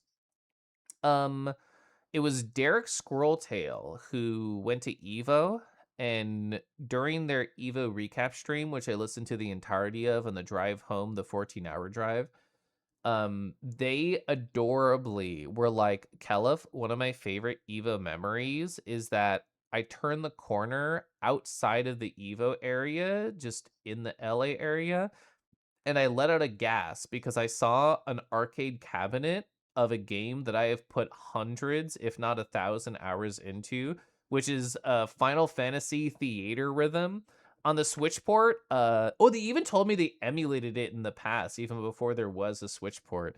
But they've basically played every single song at almost the highest difficulty on the Switch port. So they got to see it IRL while at Evo, and they're like, this is amazing. And then they actually got to do all the physical buttons instead of just the controllers. Type H in chat if you H. I love Hing. I already mentioned this idea here, this note, the con timelines, the up and down. I did have a lot more of a sine wave con as opposed to a tangent con. But like, I don't even think that's a bad thing. I think if I expect every con to be like a roller coaster of amazing that's always going to up, I'll kind of just be disappointed, and also I'll hit an eventual crash because you can't just always have an amazing time literally all the time. So while I was more, I guess, average, it feels like a dirty word to say, more like average emotional palette in Anthrocon 2026, it was still really great. This is like a high point for me for sure. It did start to come down, raining a whole bunch. I got invited. Coffee Collie, who was in the chat earlier, there was a room party, and I didn't think too much of it before it started. I thought this is going to be a group of really cool people that I'm excited to see, and I'm also going to get pizza, and then I'll probably leave and do something else at some point. I just knew when I wanted to get there, which is around 6 p.m. While it was actively and very torrentially rainy, Lan and I walked on over. We brought 2 umbrellas, and we just kind of very slowly and definitely wetly made it over there. Side note, my badge that I hand painted and I've been very paranoid about, got soaked every single time that I went walking in the rain, which, just given the nature of the events that I did, happened like 3 times, which is like, it's whatever. It's not going to destroy it. It's water on wood and acrylic, and it's not allergic to that. But I was still paranoid each time of like, no, no, I'm going to pull it up way higher. I'm going to hold it like around my shoulders so it doesn't get wet. So you're looking interested. Yeah, the theater rhythm or theater rhythm. I don't know how you say it. You want to experience more Final Fantasies first, so music spoilers aren't an issue. Yeah, Derek's interesting. I mean, Derek's interesting in general, but Derek had never played a Final Fantasy game, but they just really enjoyed Final Fantasy Theater Rhythm. So they got to experience the games through the music first, and then they eventually played some on their own. Yeah, the sine wave is probably more healthy, honestly. So when we made it over to the coffee party, which is basically around the Omni, we made it on up, and my feetsies were so tired. Anybody who has gone to a con, especially a very wide con like Anthrocon, you know you're going to be walking miles. So I definitely enjoyed floor time immediately. Basically everybody here was somebody who I wanted to spend a lot of time with, like Coffee and Dell and Zord and Jovi and Cell. Like anybody who was in that room, you're cool, and I'm glad that I was around you. I'm gonna sip my tea. Mm. So I kind of just planted myself on the floor and I started talking with Torrent. I started talking with Dell. That mini story that I told about like Dell when we do the little spinny art thing on your stream, that we should have like the silly pose that I did at Anthrocon as one of the things to draw. That convo happened here. I talked a lot with Torrent about like the shape of his con. Fumble was there, another person who I like to be around, and they brought the tarot deck that I briefly described earlier that had like a bunch of guest artists, and I flipped through all of that. Rago and Zord were giving like tarot card readings. It was actually just a really soft space. Like alcohol was technically around, but like it was mostly just about the people and the pizza and the puppies. Bully. It is bully time. I was ignoring it. This is why I need to be actively bullied, because I will ignore it. I'm gonna go stand up. I'm gonna go stretch. I'm gonna play a song from this playlist, which is my Anthrocon 2026 playlist, where I drove and just listened to a whole bunch of songs. I'm gonna go play one I really like off of it, and then this one, and then I'll be back. Oh no, wrong album. This one. Yeah.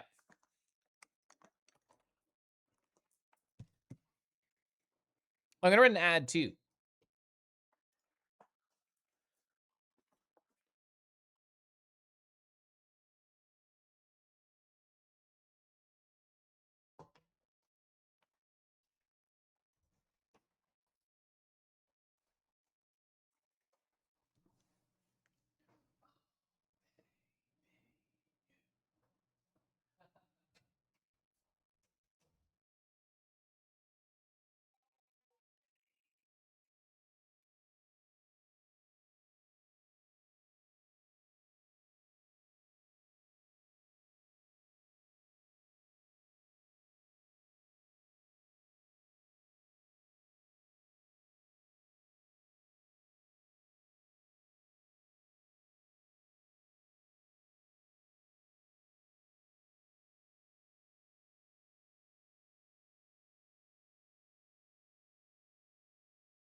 What are the odds we go into part 3? 0. Don't say hi. It's 0. You're just decided to stutter and lag really bad. Your version hopefully is better. Now, good. I hope it's better. Let's see. Fuck. There we go. I love that part of the song. So, I if I had to rank all the parties that I went to and sort of pit them into a social battle, that'd be very difficult because they're all incredibly soft, wonderful people that I like a lot. But I would also put this one very high up my list. It kind of just had every single thing that I liked. One, it had floor time. Two, it had pizza. Three, it had a lot of silly stories and cool moments that I'm going to talk about right now. So, Disco was at this party, so was Dell, both of whom are big into Rivals, as in Rivals of Aether 2. So, Disco walked in up to Dell and is like, "Hey, do you want to play some games right now on this hotel television?" And they said yes. So, there's like this one meme video that was probably at least partially earnest where it's like a GameCube controller ASMR where it's just you just like hear like all the sounds of the controller like hitting the edges as people do things. So I feel like I got that in real life where they were playing the game without any sound and all I could hear was the controllers going. And also, both of them are like incredible gamers when it comes to Rivals. Yeah, the clack, clack, clack. So I got that ASMR, which is very nice. I got to see them play a lot of fun games. While they were on the television, I was on the floor just hanging out with some people, and coffee just sort of laid in my lap, and I was petting them. I gave them like puppy noses with like my nose, just rubbing it against each other. We had like a lot of very fun conversations just on the floor while those two were gaming. Keto and Fumble were present at the party, and both of them got into fursuit. So it turned into just like a big both floor and couch like cuddle party. Strutsky, I'll have you know that me and Cinder were talking about you at the Harvest meet yesterday in VR chat. We were daydreaming of the style of person that you were going to be when you go to MFF for the first time. Are you going to be exactly the same that you are online, just copy paste it over there? Or are you going to be a little bit different? And we both have our theories about it. Laying on the floor is always so nice. You know the science behind why, but it's always been true? Well, that's because dogs belong on the floor. Parentheses, that's how I think about me. Vent the theories. So neither one of us think you're going to be literally exactly the same, and you'll need to have a little bit of warm-up time. I kind of hope you prove me wrong, though, and you'll just be exactly the same kind of silly brat that you are online, just right up against them. Cal speeding up for the Sinapia trilogy. Truly, there are a few sounds as satisfying as clicky of the GameCube controller. Imagine you're in bed, a little bit tired, but you're not quite falling asleep. You elbow your partner who's fast asleep and say, "Hey, babe, can you do the thing to help me fall asleep?" They go, sigh, and they boot up a match and start click clacking, and you just fall asleep. Kitty, that's true. Kitty cats also enjoy the floor, especially if there's a sunspot there.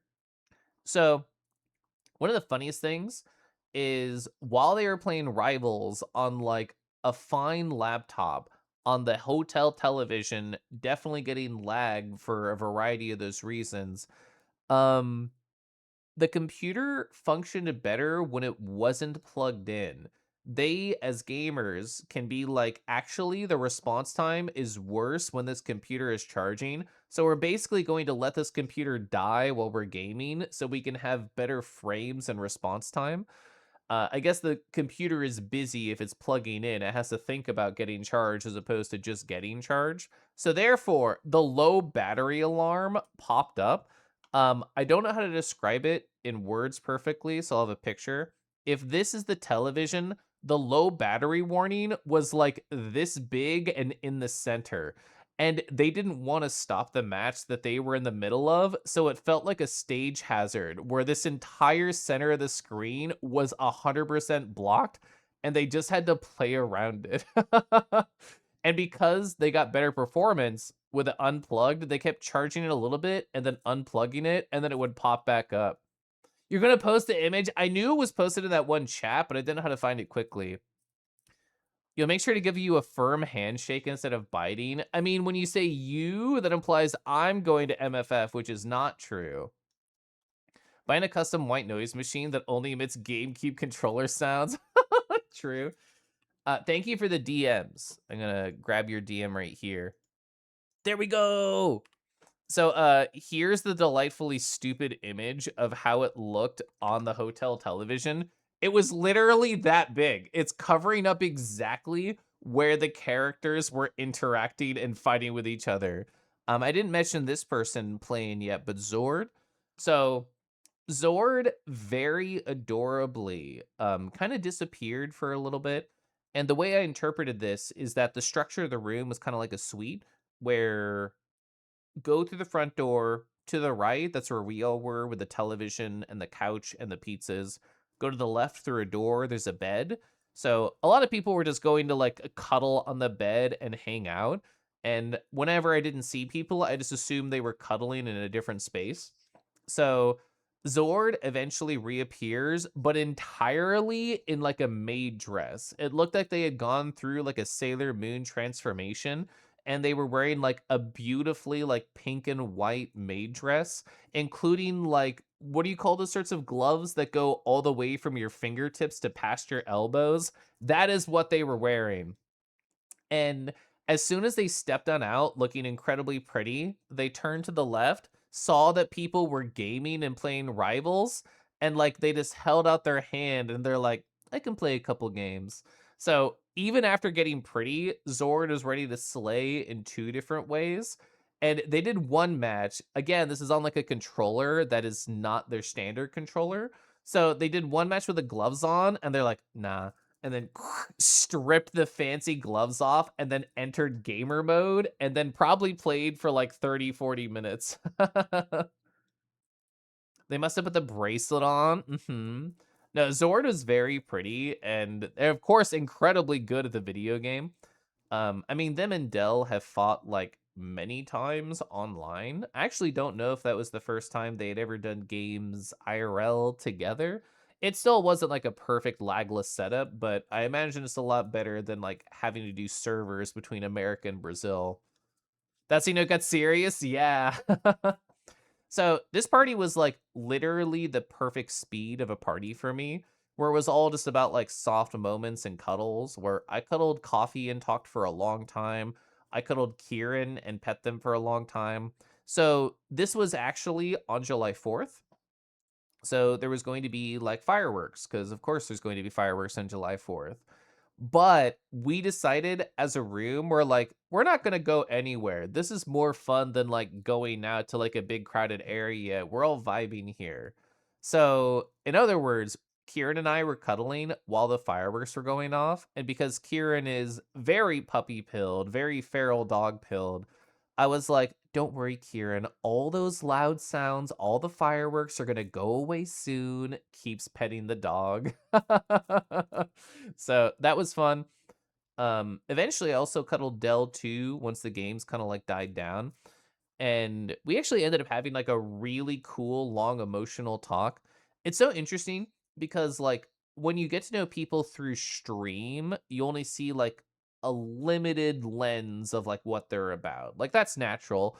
Everybody here who only knows me through stream doesn't know everything about me just because I don't present everything, even if I do talk about a lot. So I mostly see like all the fun, silly things from Dell, but we talked about feelings that I won't talk about here. And it was very nice. It was just like a new way to connect with them. One of the funniest things that happened was after like Dell and Disco did a bunch of kick-ass games, and after Zord fought the two of them repeatedly, it was like, who else wants to play Rivals? And both Matt and Fumble started to play, who, I don't know, it's like 1 or 2 months or so, maybe 3 of experience on them. So it was a big change of pace between like actually like I go to Evo to compete and then like I'm more of a casual gamer. And it was very fun. Matt is in mathematics is like such a funny person IMO. Everything, whether they intend it to or not, I always think is at least a little bit of hilarious. When Matt and Jovi were fighting against each other, playing rivals, Jovi hadn't played in a little bit. It's also a controller they're not used to and a button setup they're not used to, so it's going to feel a bit awkward. But without exaggeration, the first like 3 lives that Jovi lost was that Matt hit them off the edge and they forgot how to jump and they just SD'd every single time. So the internal lore at the party was just like Matthew was literally mind controlling Jovi to SD. So that was very funny. Um, I think it was, yeah, it was Matt and Coffee actually got a game or two. While I was cuddling Kieran, I just happened to have like I was right next to the outlet where they were charging the laptop, and I accidentally bumped it with my elbow. And while they were fighting, this popped up, and I'm like, "Oh, sorry!" And I went to go plug it back in. And then the next time that they were having a rematch, I said, "Coffee, if you need me to do my special trick, just say the word and I'll unplug the laptop." So like that entire like evening was very, very fun. So big shout out to Coffee and literally everybody who was at that party, whether or not I like talked to you for a while. Like that was great energy. I was there from like 6 p.m. to midnight. Like I was texting people and they were like, "Caliph, are you still at the party 2 hours later?" Yes. Are you still at the party? Yes. Are you still at the party? Yes. I was there the whole fucking night and it was awesome. Oh wow, was it that late? It was 12:50 when we walked home. That's funny. So Sunday, the last full day of the con. As I talked briefly earlier, I put as one of my abstract goals for the next 3 months as I yearn for physicality. And this is manifesting in a number of ways. Like, one, I do love cuddles and I do love touch and I do love affection and I do love painting on physical media. And going to the art show was like so motivating. Like in general, every time I go to a furry con, I walk through the dealer's den and everybody is like a fucking incredible artist. People who you've seen for 20 years, people who you have never heard of, everybody is like a beautiful creator. Even if it's like a little bit silly, like it has such like adorable charm. Like stuff like this just makes you smile. And all of it just makes me want to leave the con and go create. And the art show, I actually got there pretty late because Sunday it was closing at noon, and I got there at probably what, like 10:30, 11. Like I was basically right in the last hour. But very happy I went through. I've never actually bid on a piece in the art show or just outright purchased a piece from an art show, but I think if I were to restructure my con and how I spent my budget, I would have went to the art show first and put a bid on like a couple of pieces. There's this one artist who we I recently became mutuals with them on BSK, but we've never talked. And I scrolled through their online profile and like looked through all of their art pieces. It's funny because hi Lunar. It's funny because like as you post things online, people who do the same thing will also follow you. When I used to draw circles and post them online, I would check my notifications and there'd be like 30 circles following me. Now that I've been posting like acrylic paintings, all the physical painters are finding me and I get to see all their stuff online. And then I got to actually see it physically and in person. Also, hi, Lunar. I hope Pokemon Mystery Dungeon was so fun. I'm going through my Anthrocon recap. I already did one stream on it. I talked about this for 4 hours, and then we're about like right here. Yeah, we're about like right here. So I'm definitely finishing it in 2 streams. But Lunar, have you had so much fun at Anthrocon? You got to see me and my husband and a whole bunch of other awesome people. and you got to stand in a single spot and then yell at Mata for being like, I can't believe you didn't tell me that you had a fursuit this whole time. How could you? That was very fun. I think I missed some chat. I'm scrolling up. Hi, gay. Hello. Kind of wish you checked out the art show. I want to make it more of a priority next time for sure. Did that say pissing? Did I say? Oh yeah, I'll have a pissing story after this. The art show was definitely fun to walk through. Maybe a bit slower next time. We had to go because it was going to close soon. But I agree, yeah. Hi, Felix. Hi, Hemo Party. Hi, everybody. Scroll, scroll, scroll. It was so fun. So good seeing you. You loved AC. I fucking love Anthrocon.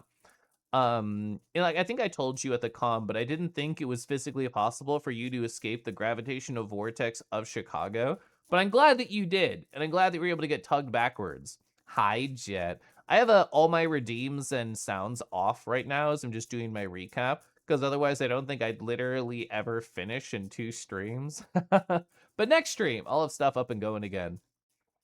Pissing story. We'll get there. You're totally going next year. Good. Good. I mean, I've been going since 2018, and I don't really plan on stopping. So I'll definitely see you there. So people want to know the pissing story.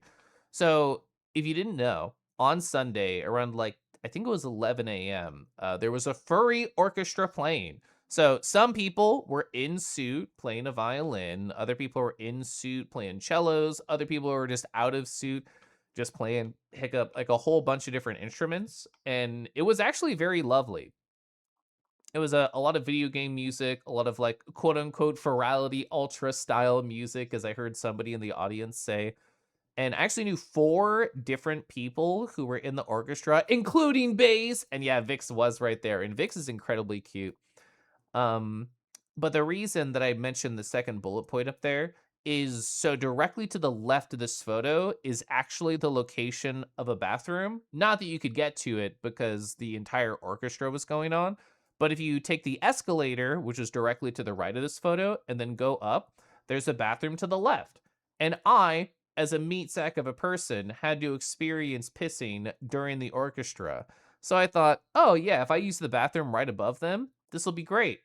I walk into the bathroom and they start playing more of like battle music. So in other words, I can hear the orchestra perfectly while I am actively pissing, and it was the most epic piss that I have ever had in my life, and I don't think I'll ever have a better piss than that moment. Ever see Otter Chaos? No, I haven't. Thank you for the challenge pissing reference. I've not thought about that in a minute. Battle pissing. Make sure not to cross the streams.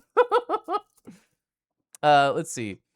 Oh, so Caleb. I knew Caleb was going to be at the orchestra. They're one of the people who I really wanted to see at the con because I haven't seen in like I don't know 6 years or something, like a really long time. So we've seen each other in VR chat pretty recently. We see each other on Twitch.television in DMs, but I really wanted to like reconnect with them. So they were the whole reason I even went to the Furry Orchestra, honestly. Well, I mean that, and I literally knew everybody who was around there and 4 people in there. But the main reason that I wanted to go was to be like, I want to go have a lunch with Caleb and hang out. Perfect. Thank you, Lan. Yeah, that was fully filmed and people can watch the whole orchestra there. More like a dick vibrating story. We're not allowed to tell magic wand stories on stream.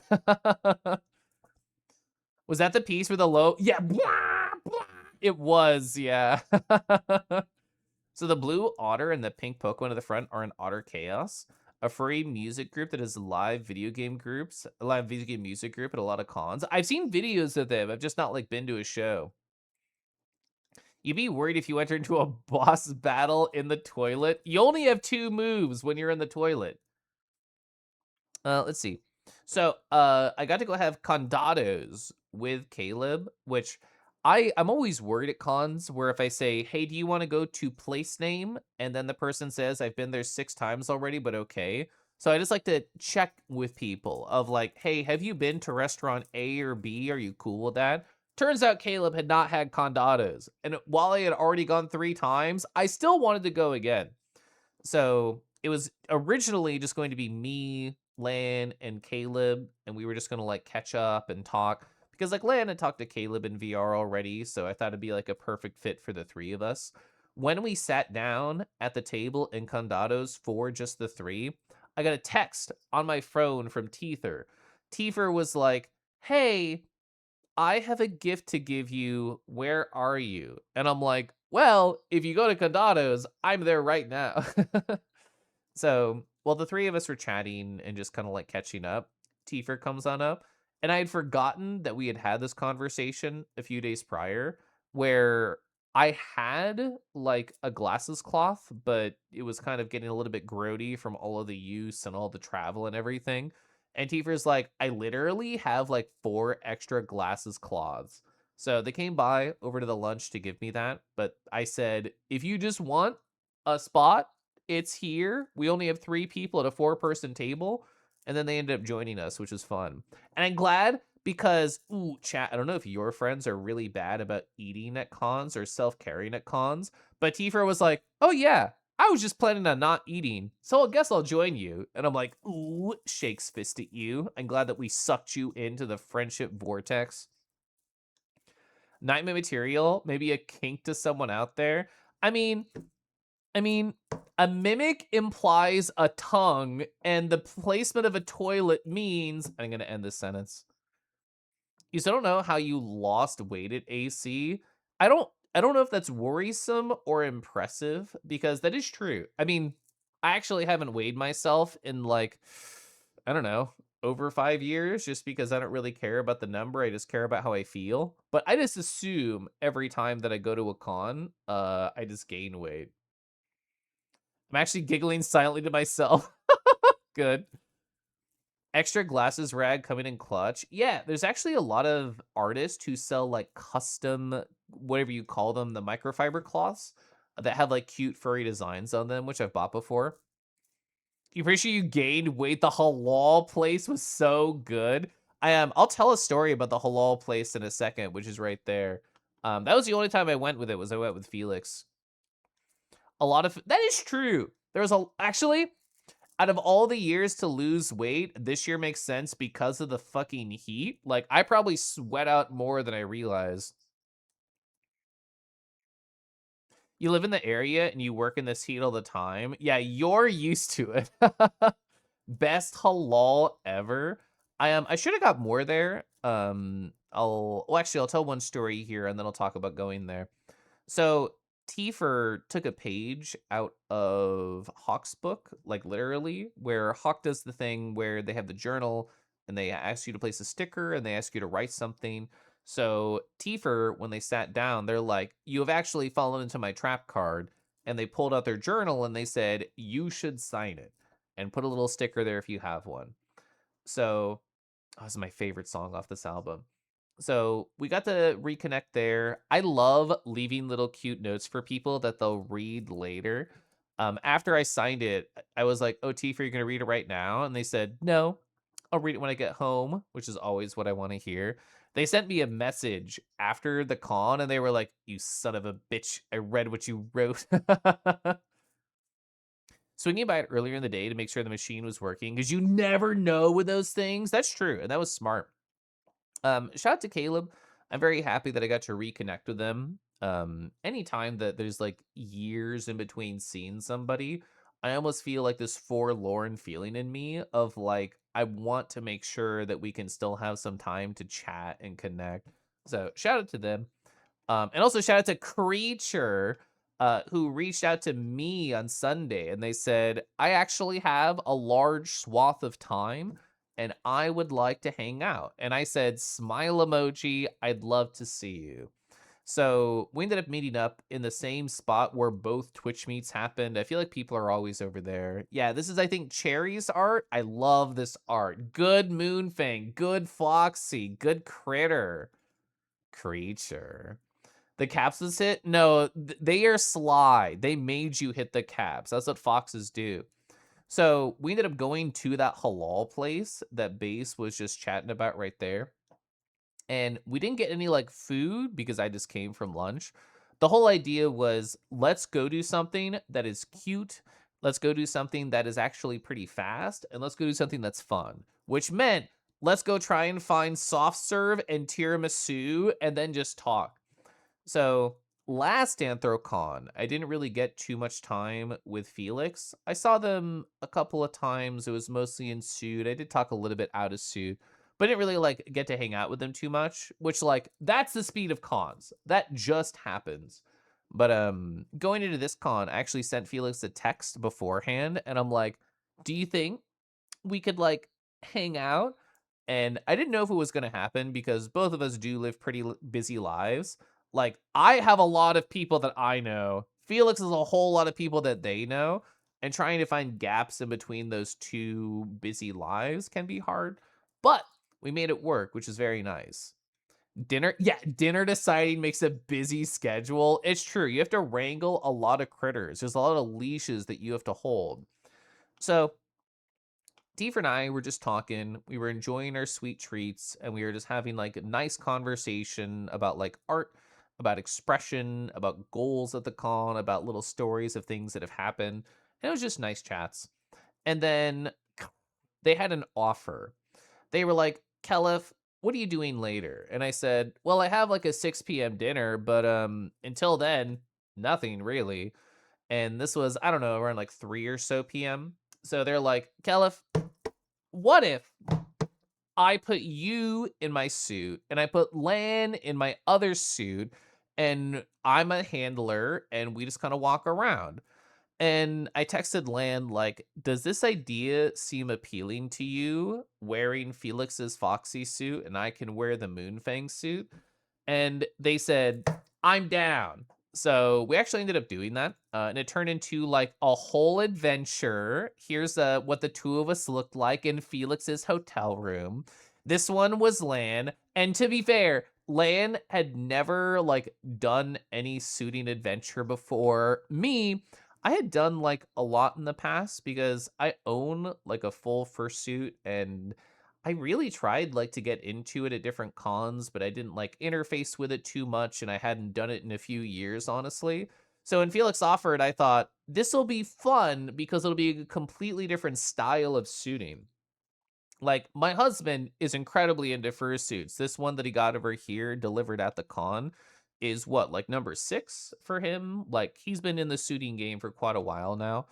And I've always loved Felix suit. This is the one that I saw at Anthrocon last year. This is the creature that I saw like earlier in the con itself. And actually getting to wear it was awesome. A couple things about this. One, we were so adorably matching, which made it very fun. Two, I really like how Felix accessorizes. Like for a particular suit, they're like, "You're going to have the collar, you're going to have this badge, you're going to do that." Like it was all very directed. It was all like Felix knows what is either good or what they want, and they're gonna push you over to that. So this was me right here being very cute. This was Lan being very adorable. Lan decided to put their glasses inside the fursuit head. I was able to fit my glasses in this one, but I thought they're just going to fog up if I just sit still and don't move. So if I can't guarantee I can control it, screw it. I'm just going to like take them off and be a little bit blind. Every time that I've like fursuited, I just end up going blind. Our Moonfang. That's true. Yeah, Lan told me after the fact that like this was actually the most fun that they had at the con, which is very cute. Hi, Wolf Snubs. 5. Hi, husband. Why are we typing 5? Oh, true. Yeah, sorry, the fursuits. Hi, Starkey. Yeah, Starkey, I'm glad that we actually got to like chat a little bit at the con. I remember I had seen you like very briefly earlier, but we actually didn't get to catch up or anything. I'm glad we got to talk at least a little bit. Twins are hot. Several con goers. This is true. Yeah, that's true. He had no issues with his glasses. I know you also had the fan, which does technically help. And also, you told me afterwards that you have like an anti-fog up kind of like coating on your lenses, which I don't have in mine. So is 5.6 the new 6.7? I usually say 5.6 when I don't want to say 6.7, even if I think it's actually 6.7. Anyway, here's a bajillion photos of us just like hanging out and going around. This was a very fun moment. where when Felix was putting like me and Lan into suit, I of course like texted my husband because my husband is big into suiting. Where I'm like, husband, I'm going to be partialing with Felix Moonfang and Felix Fox Lan, and I'm gonna be him out. And while we were in this room getting ready, he never responded to me. And I'm like, I'm not waiting anymore. We're going. So I just left my phone in the hotel room too because there was already a set time that we had to be finished. So I knew it was going to be that too long. And I didn't think there was any reason to because I couldn't check it unless we were in the headless lounge anyway. So we just went, and it turns out the reason my husband didn't respond is because he was actively fursuiting. So he was also not looking at his phone. So, in other words, we walked from the Drury over to the Westin to the DLCC. And during that adventure, my husband was just here hanging out. So we got to like turn a corner, and the two of us just pounce upon the rat and then just essentially overwhelm him with love and affection and also giant nibbling teeth. He had told me after the fact, or he was like, Kelif, I saw you, but I just assumed that it was going to be Felix. And then I saw Felix themselves out of suit. And then I saw your badge and I thought, oh, I didn't know that Kelif painted Felix's badge. And then slowly it dawned on him that was actually me. And he was like, this is all that I could have wanted to be suiting. And then my husband comes up in the suit. He literally fell to the floor. To be fair, we kind of pushed him down here and bullied him, but he still fell to the floor partially due to emotions. There's not a picture of it, but I was sitting on him. You can see it is me because my badge is right there. That's yeah. I wasn't gonna point it out, but yes, Lunar is literally right there.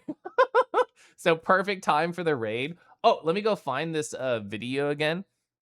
This is actually my favorite moment of the fursuit adventure, and it happened to be caught on video. But the reason that it's my favorite part of it is because of context that my husband gave me. I think I put it over here in a folder called Kelifang. I did. So the reason that this video that I'm pulling up right now is my favorite. Shut up, VLC. I'm not going to install anything. Is so this person, Wagon, is somebody who I had never met before. They were just near my husband while I was shooting. And I just walked on up to them. We just started having like silly conversation, and they were a bundle of energy. And I just started hopping with them. We got fully in hop sync, and we did like 3 or 4 silly fursuit bits together. And Lan was a part of that too. And my husband had told me, they're like, yeah, this person, Wagon, was actually kind of having a ho-hum fursuiting session. And then you came by and was very silly, and it jazzed them up for like the rest of the night, which was very cute. You seem Scuff is at least 75% more bullyable in suit. I mean, it also counts VRC Avatar too. I did hop a lot. Unsure how to respond to hopping like that during your Fang adventure. Fresh from a power hour? Yeah. Yeah, literally fall over. I had no alcohol in my system, so I was very ready to just hop around. I'll just leave this playing in the background so I can keep tabbing to it whenever I want. That's the face of somebody being overwhelmed by affection. That's true. Lunar is very handsome. And you can... Oh, Oreo? Oreo is also there. Hi, Kadama. Kadama, I saw you type in the server where you were like, I was journaling a whole lot on my Obsidian on my phone, which is very cute. Also, good bite land. Keep going. Dig really deep in there. Oh, Desir. Yeah, you can see their badge right here. I actually saw them right near the Furry Orchestra. I'd see them earlier in the week, but I don't think I talked about it. I happened to see them while they were in suit, and I got to approach and say hi, which is very fun. It was fun to run into multiple Felixes. I mean, your face of unbridled joy as me and Lan surround you in fursuit is very funny to me. Oh, Chad, are you proud of my flexibility? This is my fursuit ass. I think it works so well. Like, I love the angle right here of just the legs sticking out. I love like the patterning. I love the big tail just curling on over. I like this shot a whole lot. Flexible, thank you. Shout out to this person. So my husband is very like familiar with the idea of how do I approach fursuiters with the simplest conversation points. And Jacko pose kind of. So as Land and I were walking, we like accidentally bump into this fursuiter and they turn around and they go like, "Oh, sorry, purple." And then purple was just the impetus for us to start talking. And that was essentially how we approached literally anybody, was just purple. Yeah, literally purple. Partial Felix is very beach vacation vibes. I think it works perfectly. Like it's very easy breezy. And then like the colored Under Armour is just like right there. So you're not gonna overheat at all. And it's awesome. Shout out to the Vernid. Gosh, we love Vernids. Purple is not a call. I've been indoctrinated already, having married my husband. So you're translating your Obsidian Quick Notes to a physical journal, writing a bunch, and you finish that today. Let's go. Yeah, Hanu. Very cute. Love that fursuit. You saw them? Yeah. After we saw the husband and walked over the bridge, like they just happened to be there. I'm gonna hiccup. Felix knew them. Felix knew a bunch of people, and we went on by and like we took a bunch of photos. This is actually my favorite photo that Felix took because they were taking this photo and then somebody bumped into them while they were taking it, so we get this perfect like swirl on it. All very cute critters that Felix happened to know, all very nice. I don't think I mentioned it. I was wearing completely useless like bappy paws. These fingers have literally zero articulation, and I could not, no matter how hard I try, ever take my fursuit head off or the bappy paws off. So in other words, I was basically locked into the fursuit, parentheses not negative. But we made sure that Lan had the paws that had the actual articulation just in case they needed to do things. And also they had never suited before, so why take away grabsies when we already took away everything else? That's true. There was an impromptu dance thing in the interim. So Luke was trying hard to find them at AC.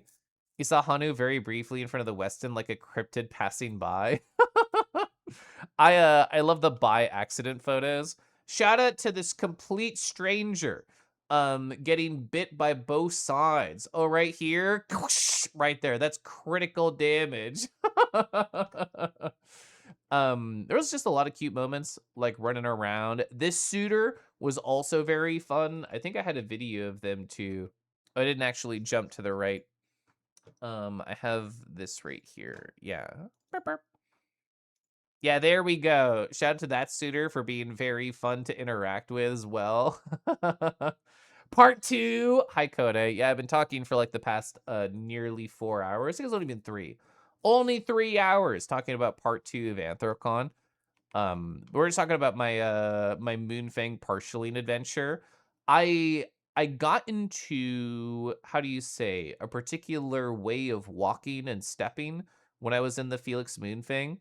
It was like almost like a bunny hop where I was just like this, like I was trying to creature walk, and I try to keep like a lot of like pep into my step as I was going. I overheard Rhaego while I was in suit being like, the way that Kelif walks was so cute in suit.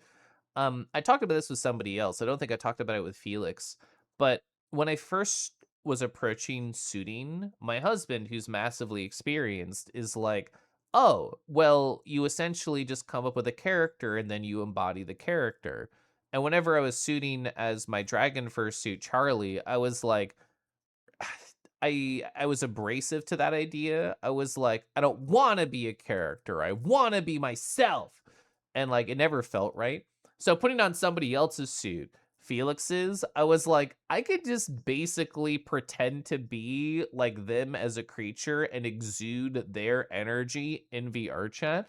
So a little bit mischievous, a little bit like pep in the step, a little bit I am a bite risk and you are in my way type of energy. That's true. Yeah, I've seen how you moonfing in VR chat, so already practiced. Kuga wonderful. Yeah. One of your layover delay flight buddies. That's awesome. I liked how they also had like the sushi on the horn. Like I had the sushi on the horn in the suit too. Also been practicing some ballet motion she learned all week. Oh, that's true. When I saw Kadama in suit, I didn't talk about this. I was like, Kadama, show me a ballet move that I can do in fursuit. I thought that was a cute moment. You need to watch some tutorials and make sure you remember doing them right. Yeah. Does the sushi mean anything? I think, yeah, I was gonna say, I think it's just a snack for later. If you ever get a suit or a partial, it would just be you, preferably more comfortable too. I mean, you would make a very good suit. You would get like a large, what do you call these? Just open arm shirt. I was gonna say singlet at first, but it's two pieces. I keep forgetting that I put the QR code there. There we go. Now we can appreciate your crotch. Yeah, tank top. I lost it. I got so distracted by their pecs. Let's see. What other photos do I have here? Oh yeah. So shout out to Felix. So I did this cool adventure with them. It was totally their idea, and then we tugged the land along, and it was a very adorable time. And so I mentioned earlier briefly, but I'll speak more to it now. So Felix has multiple different friend groups. They have like the dragon group, they have the fog group, they have everybody else that they know from like this style of space. And I relate to that because I also balance a lot of disparate friend groups. But I've known about this for quite a while, but I didn't know that it was within physical space until like this convention.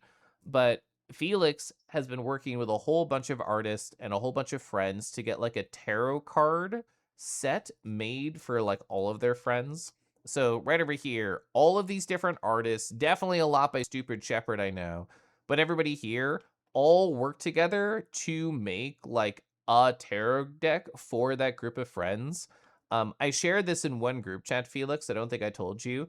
And they almost had the immediate reaction of, we want to do this now. To be fair, Carl is in that group who has already drawn like a whole bunch of tarot cards for people. But just the idea of doing like 78 pieces of art, no matter how many artists or friends you're in, is very difficult. Yeah, I love the chip versus the broom sticker. This one's so funny. The reason that I remember to even post it in that Dragon Chat Kiba is because I saw Cinder use this character getting pushed around by a broom, and I'm like, I literally saw that just the other day. That's true. Yeah, I saw you do the draw over the fursuit. That was really nice. Looking around in panic at the barely overlapping friend group chats at AC, like the blurry Mr. Krabs photo. Literally. We kept talking about so many people only getting a one-off, so we did all of it. Let's go. That's true. Yeah, Hawk has done like the entire whole tarot deck, like just drawing it themselves. There's so many good dragons. Oh, I love this piece right here. That one's so pretty. I love this one and how scruggly they are on top of this. So many good birds too. I really like this card here, the Five of Cups. Justice could slay me and I would thank her for it. This paw is almost stepping directly on the loincloth, which I know is a number of people's fantasies. The chariot also very cute. I loved getting the actual physical copy of this deck, so thank you, Felix. I'm very happy to own that. Muting is a current activities. Hi, Clef, you love friends. I am gonna heart emoji in response to that right now. There we go. So I mentioned briefly earlier that there was an event that I was going to go to after shooting. And it was at 6 p.m. We actually probably could have first suited a little bit longer, but it's so hard to like balance everything correctly. Because once you're done shooting, you have to shower, you have to get back to all your stuff, you got to get organized to make sure you don't forget anything. You know if the meanings of the tarots match, they should be, but it's fun. No, the fun is what's important.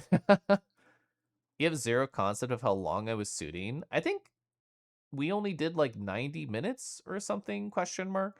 It was a delightfully adventurous 90 minutes if it was only that. Um, but I actually had dinner plans, another kind of reconnection of sorts. And it was at a fancy dinner place. It was me and only one other person. We went to a place called Ritual House, which I had never heard of. They offered that or Primani Bros, both two ends on the different spectrum. Primani Bros, classic gigantic sandwiches, I would argue not a romantic spot to go, but a fun, fulfilling spot to go. Ritual House is like the entrees. The cheapest one is like $25, and I'm sure they got higher than $40. But the ones I was interested in, anywhere from $25 to $40 entrees. So definitely a fancier spot, but it was very nice. I'm going to talk about that experience. So, nice meal, all caps, reconnection. So, it was a little bit awkward at the start, not because of the person, but they texted me, "Oh, hey, here's a photo of the reservation. It's going to be for the two of us at this time." So I walk on up. I got to the restaurant a little bit before them. I asked the girl at the desk, "Oh, hey, reservation under this name for this time." And she was like, "Yeah, that was canceled." And I'm like, "I'll be right back." Walks on over to the side. We ended up figuring it out. I don't know why the hell it happened, but it was just this weird moment of like, and then it would turn out to be fine. I was at AC. You're one of the local furs. Didn't get a chance to be around much. Primani Bros is a Pittsburgh classic. I went last year. It was actually my first meal of the con, AC 2025. Really wonderful time. I want my suit up, but I don't want to get hot. Do you wanna? I mean, if you need a plus one at a future con, Felix, I'd be happy to pretend to be you. One of these days, you definitely want a suit. Yeah, not during a heat wave. So I like the way that my husband described it, Deckies, where they were like, suiting during a heat wave and suiting during a normal con is basically the same thing. You're going to get hot as balls inside of the fursuit no matter what, because you're just going to be suiting inside. So being outside is really the only time it changes anything. So if you're in like the courtyard of the brewery, like my husband and Felix were, like, it's very, very limited outside time positive. Also a local. Decky's finding all the locals. There was a Primani Bros in the airport taunting Rago. I'm just assuming they have negative vegetarian options. I thought you wanted bowls inside the fursuit. Well, no, I just hydrate by putting a big straw in these balls, and that's how I absorb it. But so Ritual House was a really wonderful experience. We had like an incredible waitress. I got these two cocktails right here. We technically shared it, me and the other guy, but like I definitely had the majority of the alcohol positive. This hummus right here was such a banger. So delightful hummus. It had like a Kalamata olives, feta cheese, tomato, cucumber over in a diagonal. Very fun plating. Delightfully large spoon. This pita was the star of the show. So I don't know how to describe it, but it was like this pita was the perfect like char level. I know it doesn't look charred, but you could feel like an aftertaste of charcoal positive after like every single bite of it. It had the perfect kind of like scritchy, scratchy texture. It wasn't too soft. It wasn't like too chewy or anything. And combined, mwah, it was so nice. Especially shout out to Tifer for being incredibly granular about how much they dislike the Mediterranean food that we had earlier in the week. We went to a place called Rosewater, which was average or worse. And apparently their hummus was bitter. My meal didn't have hummus, but theirs did. This hummus was some of the best hummus I've probably had as an adult. Yeah, insulation is insulation. There was a whole thing with a few of us in Primanis, yeah.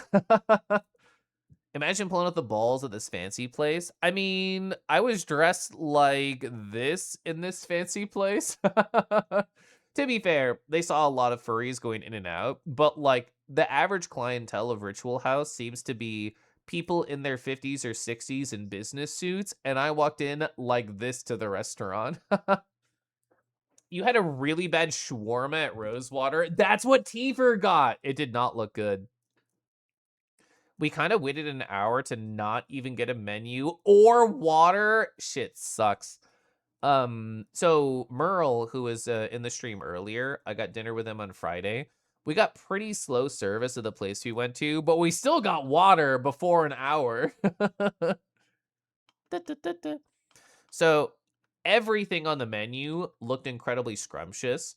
I'll start with what they got. They got this fried chicken, and I know you might be saying, "Why are you going to a fancy restaurant and getting fried chicken, which is normally like a really cheapo meal?" It was one of the best fried chickens I've ever tasted. It had like almost like melt in your mouth kind of chicken. It had like a beautiful texture to it, incredibly like crispy on the edge. I only had 2 bites of this, but each bite was like mind-blowingly nice. This was my meal. I got a piece of cod and they had a deglazed like sesame, oh sorry, soy sauce, and I guess there was also a little bit of sesame on here. And then sushi rice and bok choy. Every single bite of this, like, just made my soul feel, like, nourished.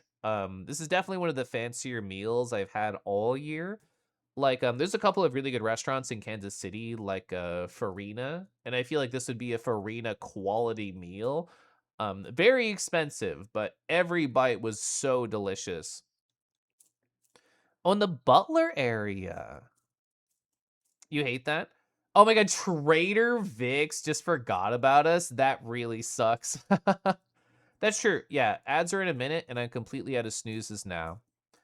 4 fried chickens and a Coke. If I went to this restaurant with 4 people and we all got the fried chicken, that'd be a great time. I'm gonna sip my tea right now.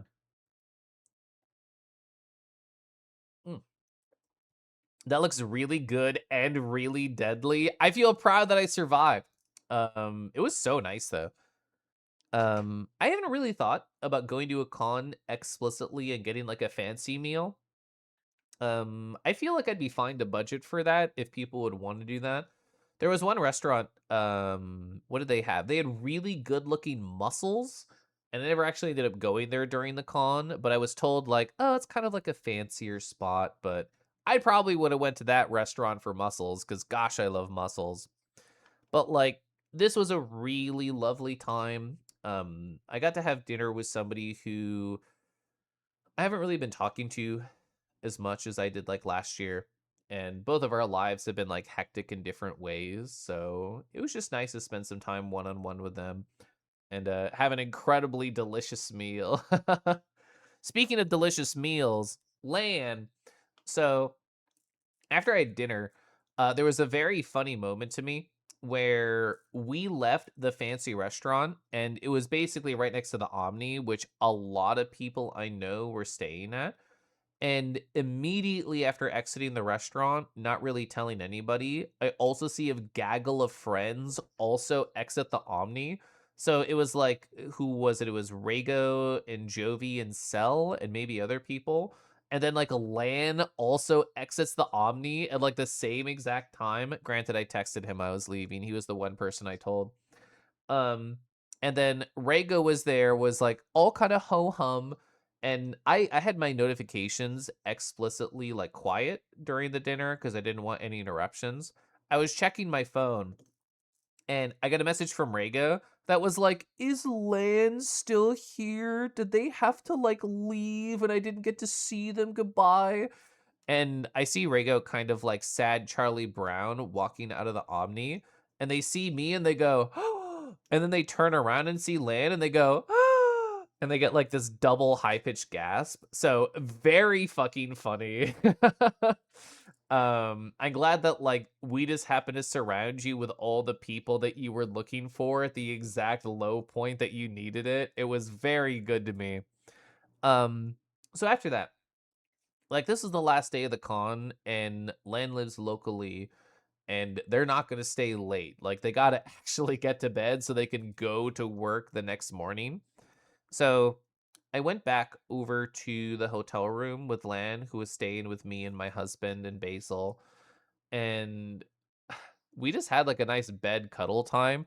It wasn't even like, oh, I'm gonna go disappear with my boyfriend to be illicit. It was, we're both fucking tired. We're gonna go lay in the bed. And I actually fell asleep against Lan just on the bed. It was unintentional. It just happened. And I passed out for probably like 25 minutes just right there next to him. Basil ended up coming to the room and being like, oh, am I interrupting something? And I'm like, No, we were literally just passed out, and they're like, "I'll come back. I'm leaving." So, we ended up getting, like, around 45 minutes, just the 2 of us, like, not even really talking, just kind of being really cozy. Hi, Kenku. And that was nice. I helped Land, like, finish packing up, take all the stuff to his car, and I'll catch him on chat before I tell, like, my last Sunday story. Slurp. Hi. EB Roo, I mean, I didn't sleep too much at the con, I'll admit. I was abiding by the 6-2-1 rule, I promise, but I still was kind of light on sleep. We did get to put our pieces together. Did it fall to the side here? It did. Sunday was the day where the 3 of us who own a piece, me, Rago, and the other person, we put it all together and we just got to stand there for a moment and watch it all. It's cute. I love this purchase, Rago. It's so adorable.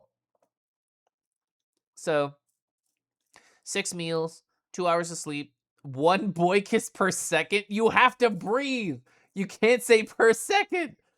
Um, so I wanted to go to the Drain the Well party, which I wasn't familiar with this phrase until last year, so I explained.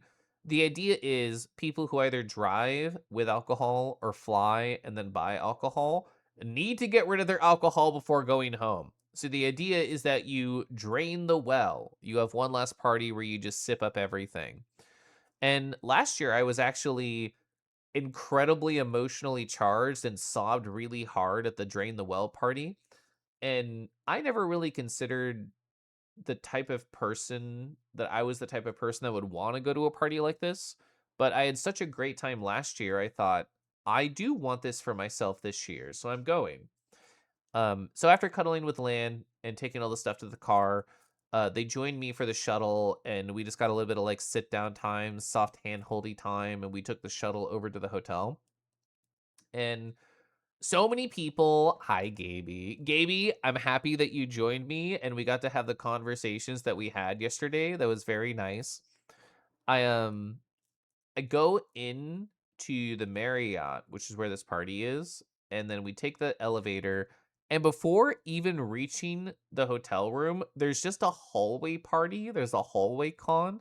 I didn't expect this, but I guess there were so many people inside the room that it just kind of overflowed into the hallway.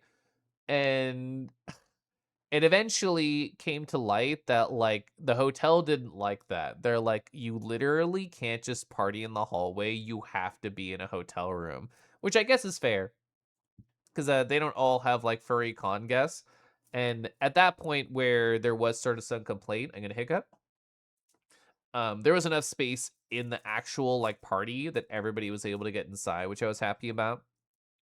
Be nice. Yeah, it'd be nice having more conversations with you. I like talking with you, Gaby. What they don't tell you is that the drain the well also means the tear ducts. Yeah. Oh my god, Smokey. Hi, Smokey. I didn't say anything, Smokey, but I was actually lurking in your stream earlier while you were playing that one hard-looking Kaizo level, which probably doesn't narrow it down at all because you do a lot of those. But I was currently in the middle of my Anthrocon recap, part 2, because I did 4 hours on Thursday and I didn't finish. But I'm on the last day of the con right now. So therefore, yes, I'm definitely going to finish. I can show you what I did during the con. It's basically this. I just hopped around as a creature. This is what I look like at cons. I just completely TF into a feral animal. It was actually Felix's suit. Now it's as their Moonfang. Actually, no, where is it? Yeah, this is what I look like at Anthrocon. So a little bit of sleigh, a little bit of tights, a little bit of skirt. There we go. You want to see what Smokey looked like in a skirt? You got 1 second of it. Extra cute. Thank you. I'm sorry, hallway. That's true. Yeah, we got pierogies from the end of the strip, which was awesome. Yeah. Oh my God, Squirrel Hill was awesome when I visited in March. Hi, Corvus. No, well, I didn't really do much con exploring aside from the strip. Like Land mentioned, I meant to say city exploring. We didn't walk all the way to that, what do you call it? The park at the corner where it's the intersection of the rivers, but we walked by the river that direction one night, which was nice. Wood grass firmly. Feel free to give me a heat map of where you would grasp. I recommend right here. Caliph recap to chill or study to. Paint me like one of your French kangies. So the French kangies, it would be like this. Were those emotes that I have? Yeah, it'd be like this, which I've definitely done IRL a few times. I did this pose in front of Rumble and Doc yesterday, Gaby, and they were like, "Oh, so you were basically a diva at the con," which I can't argue against. Context for the people who just came in. This photo was taken while I was literally unaware. I was just talking to Foodski while sitting like this, and I didn't even know Rod, who took this photo, was taking the photo. I was just existing. I was just living my life right there. But I'm very thankful that the moment got captured. So I'm actually talking about the last party that I went to at the con, which is called the Drain the Well party. Artist Caliph, you made those? Oh, do you mean I did my badge, if that's what you're talking about. I painted these. I painted these over here that I gave away at the con. Thank you for the bit, Gaby. I saw that on my watch right now. Yeah, you DM'd. I saw. Oh, the lane emotes? Yeah. I painted the lane emotes. I mean, I've done like the vast majority of my emotes. So if like any of these, I think I attributed myself. Yeah. I guess I didn't attribute myself on those, but yeah, I drew all the Nardo emotes, and I drew like all of my emotes. Mhm. I should have expected you were so powerful. That's so funny. It's actually funny, Humo Party, because I mean, I took a pretty large break from doing art, anywhere from like 8 to 14 months. And I've only very recently gotten back into it. I haven't done any Twitch emotes recently. I've just been focusing on like actual acrylic painting. But like I used to I used to be the artist when I would talk to people. People would be like, "Oh yeah, Kelif is that guy who drew this." And nowadays people think of me as like, "Oh, Kelif is that guy who streams," or "Kelif is that guy in VR chat," or "Kelif is that guy who looks like this in a skirt." So it's interesting that my like identity has shifted a lot as kind of like my focus has shifted on the internet. I think I'm over here. Yeah. Meow. So after Hallway Con, I just walked on in. Oh, no, actually, I'd already talked about this with Lan, so I'm not annoyed. But so Lan had to leave. It was already pretty late. Like they had to fucking go. They just wanted to make sure I got safe to the party, which is very cute of them, and I love him for that. But he was like giving his goodbye hugs to everybody, and he gave me like a side hug while I was on the floor in the hallway, and I saw him walk towards the elevator, and I'm like, no, no, like I need to give you a big hug and a kiss before you leave because I spent so much time with you at the con. I know they were tired and just wanted to leave, but I refuse to allow that to be the last moment of like a side hug. I mean, to be fair, I visited him in March and he visited me for my birthday, so I saw him a lot this year, and I'll see him in November too. But I wasn't gonna allow that to be the last interaction. That's true. Yeah, I am the guy who does 2 con recaps to make up for 1 con because he can't finish it in 4 hours. That is right.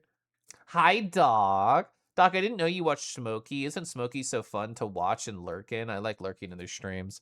It was great talking to you for basically hours yesterday in VR. We love that for you. Yeah. So Remy El Guau Guau, I had seen Remy in VR chat. I would argue like a good amount over the past like year and a half. Remy is like a fascinating person. They're like the type of person where you ask a question and they have a 20-minute story ready to go. And I love that. I love listening to them. I had met them at the con Asterix. I had seen them in their fursuit head, which was actually like pretty new, and I got to talk to them just a little bit, and they were very fun. And then we took the group photo, and I didn't really see them after that.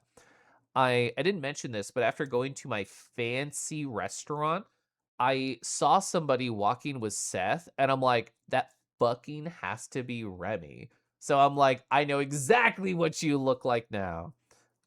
Which I don't know if you get like this, chat, but you just like interact with somebody either in VR chat or Twitch, and you're like, I know they're so fucking hot. Like, there's no part of me that can't imagine a world where you're not attractive. And that's how I always thought about Remy. I knew Remy had to be fucking hot.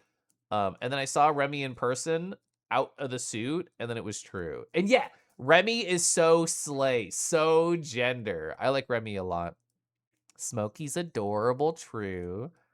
We gotta do it again. You gotta visit me in Scuffles. I mean, my husband and I are down. Like we said, you can stay in the sex dungeon.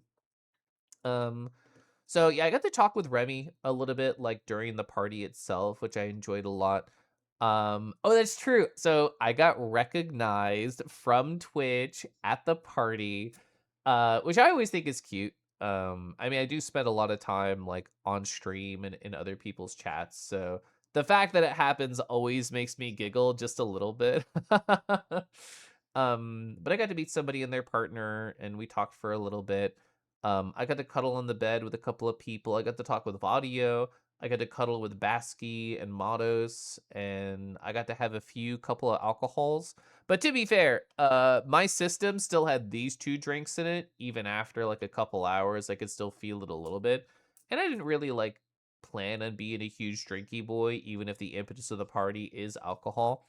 I knew I was going to be an emotional guy anyway, but one of my favorite moments actually came from after we got a noise complaint. So Dusky, who was delightfully sipping, they drunkenly told the room, "Hey, we got a noise complaint. We have to keep it down." And you know how drunk people are with directions? They don't listen to them too much. But shout out to Caleb, the same Caleb who I went and I got food with the other day, or I guess it was the same day. It was a long day. They were so good at going shh and just calming the entire party down, and everyone get really soft and back to whispering, and then they get loud again, and Caleb would go shh. Like, they were so good at making sure that, like, the party didn't end. So, shout out to you. A couple other people started doing it after, Caleb and a few others left to go to the waterfront, but I'm very thankful for their service right there. Such a good ability. It was very, very nice. I'm very thankful for that. Um, so I already mentioned, but I think it deserves a revisit here. Anthrocon 2025, I was incredibly emotional. I talked about the idea at this party with Sam about your brain treating the con like a movie where you see somebody walk away from you and your brain tells you without your permission, this is the last time I'm going to see them. And then like the credits start to play and you think, what is that okay for a final moment? Should I have said something? Should I have hugged them? Should I have kissed them? What if I do see them again? Therefore, I shouldn't say a goodbye. But what's the right thing to do? And last year, my brain did that a lot, where I kept seeing people who I was like really happy that were there, and I was so just energized to be around them. And then we would walk away from each other, and I would say, what if that was the last time? And Sneezer, who was in chat earlier, I think talked about it really well at this party. They were like, Caliph, cons are a space of very heightened emotions. If you go do one thing and it doesn't turn out well, it's an opportunity cost and you have very limited time. If something goes great, it feels extra great. If something feels bad, it feels extra bad. Like everything feels bigger, even if it's good, even if it's bad. It's bigger at all times. And last year was a year of newness. It was so many friends I had never met IRL before. It was like, without exaggeration, I probably met like 40 plus people for the first time ever last year. It was a huge influx of like newness. This year was more of just a reconnection. Last year was a will I ever see you again? And this year was a yeah, bro, I'll see you next year. Is how my internal brain was talking to itself. So there were a lot of tears at the Drain the Well party. Hawk mentioned it there already too. But I felt oddly like stalwart at the party. I thought, oh, I'm literally going to see all these people in VR next weekend. I am going to see this guy that I'm dating in November. I feel at peace. I I didn't even have like the hint of a emotional tear inside of me all Sunday, which surprised me because I'm a in general like sappy kind of emotional guy, but I felt really content at the party. It's not goodbye, it's so long for now. True. Most final moments, I didn't realize. Yeah, I know you didn't realize it'd be the final moment. You thought you're gonna see them again, and it's very sweet and retrospective. Yeah, it's not forever. It's only forever, not five ever. I think that sucks is entirely possible. You still regret not having Kitsu and I's last moment be more intentional and nice. Yeah, and especially in a context like that where there's not the opportunity to have it again. But I don't know, with cons, I've I've always seen the people again that I care about. Maybe I'm just lucky in that sense. I see you live at cons. I knew there were people at the bug meet you would never see again for the rest of the convention. Yeah. um I actually hugged somebody that was like crying Studio Ghibli tears. And there's a moment that is etched visually within my mind, which I'll try and incredibly crudely draw right now, where I had just hugged them, and imagine this is like the hallway door, so you can see like the edges right here, or I guess hallway doors are more like this. Yeah, where this is like leading on into the hotel room, and there's the door right here. There's kind of like some sort of hallway thing right here. There's like the beds over here where people are hanging out. There's like the windows in the background and stuff. There is a scene that's etched in my mind where this person who I really like, who hugged me and was crying, they are like right here. Give them like a little bit of furry ears, just kind of like standing here, sort of staring at me, holding a drink. And everybody else at the party is just kind of like in their own little space, like all hanging around. But they are making like direct eye contact with me as I reach out to them, and then I turn around and then I leave.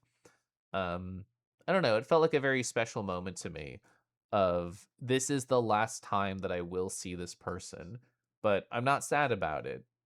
I'm glad of the times that we got together, and I'll just see them in VR or I'll hear them on a Discord call, or I'll see them in like a Twitch chat. So I actually started sketching out this basic idea to eventually turn into a painting because I just want to like create a physicality of that memory. I will totally see them again. Parentheses clueless is probably the best possible state. Ignorance have saved me from so many bad emotions. I love how you describe the tear styles. It's really good. I love the Ghibli tears.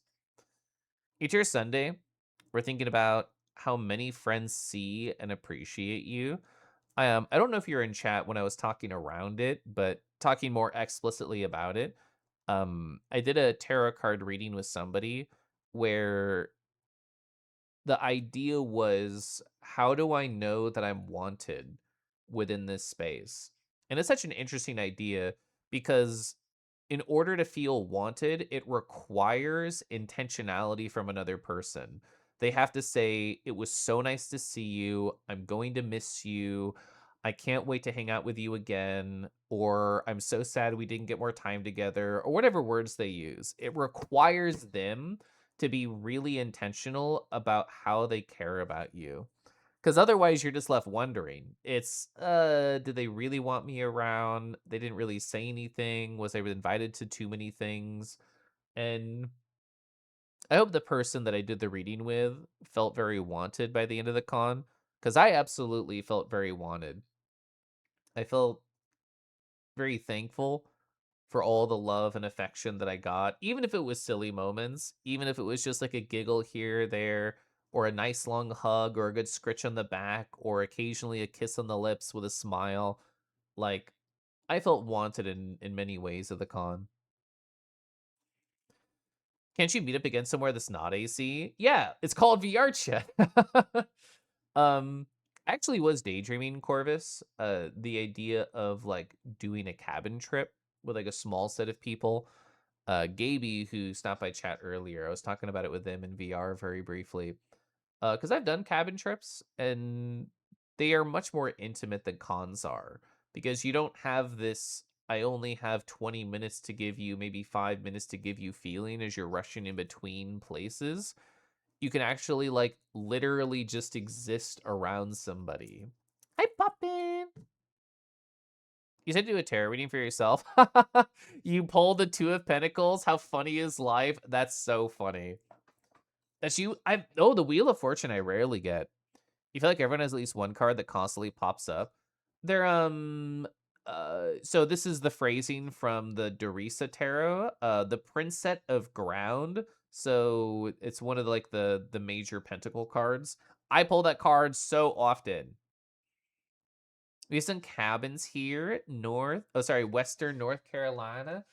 The cabin I did was what? It was Minnesota. Yeah, there's a lot of cool spots.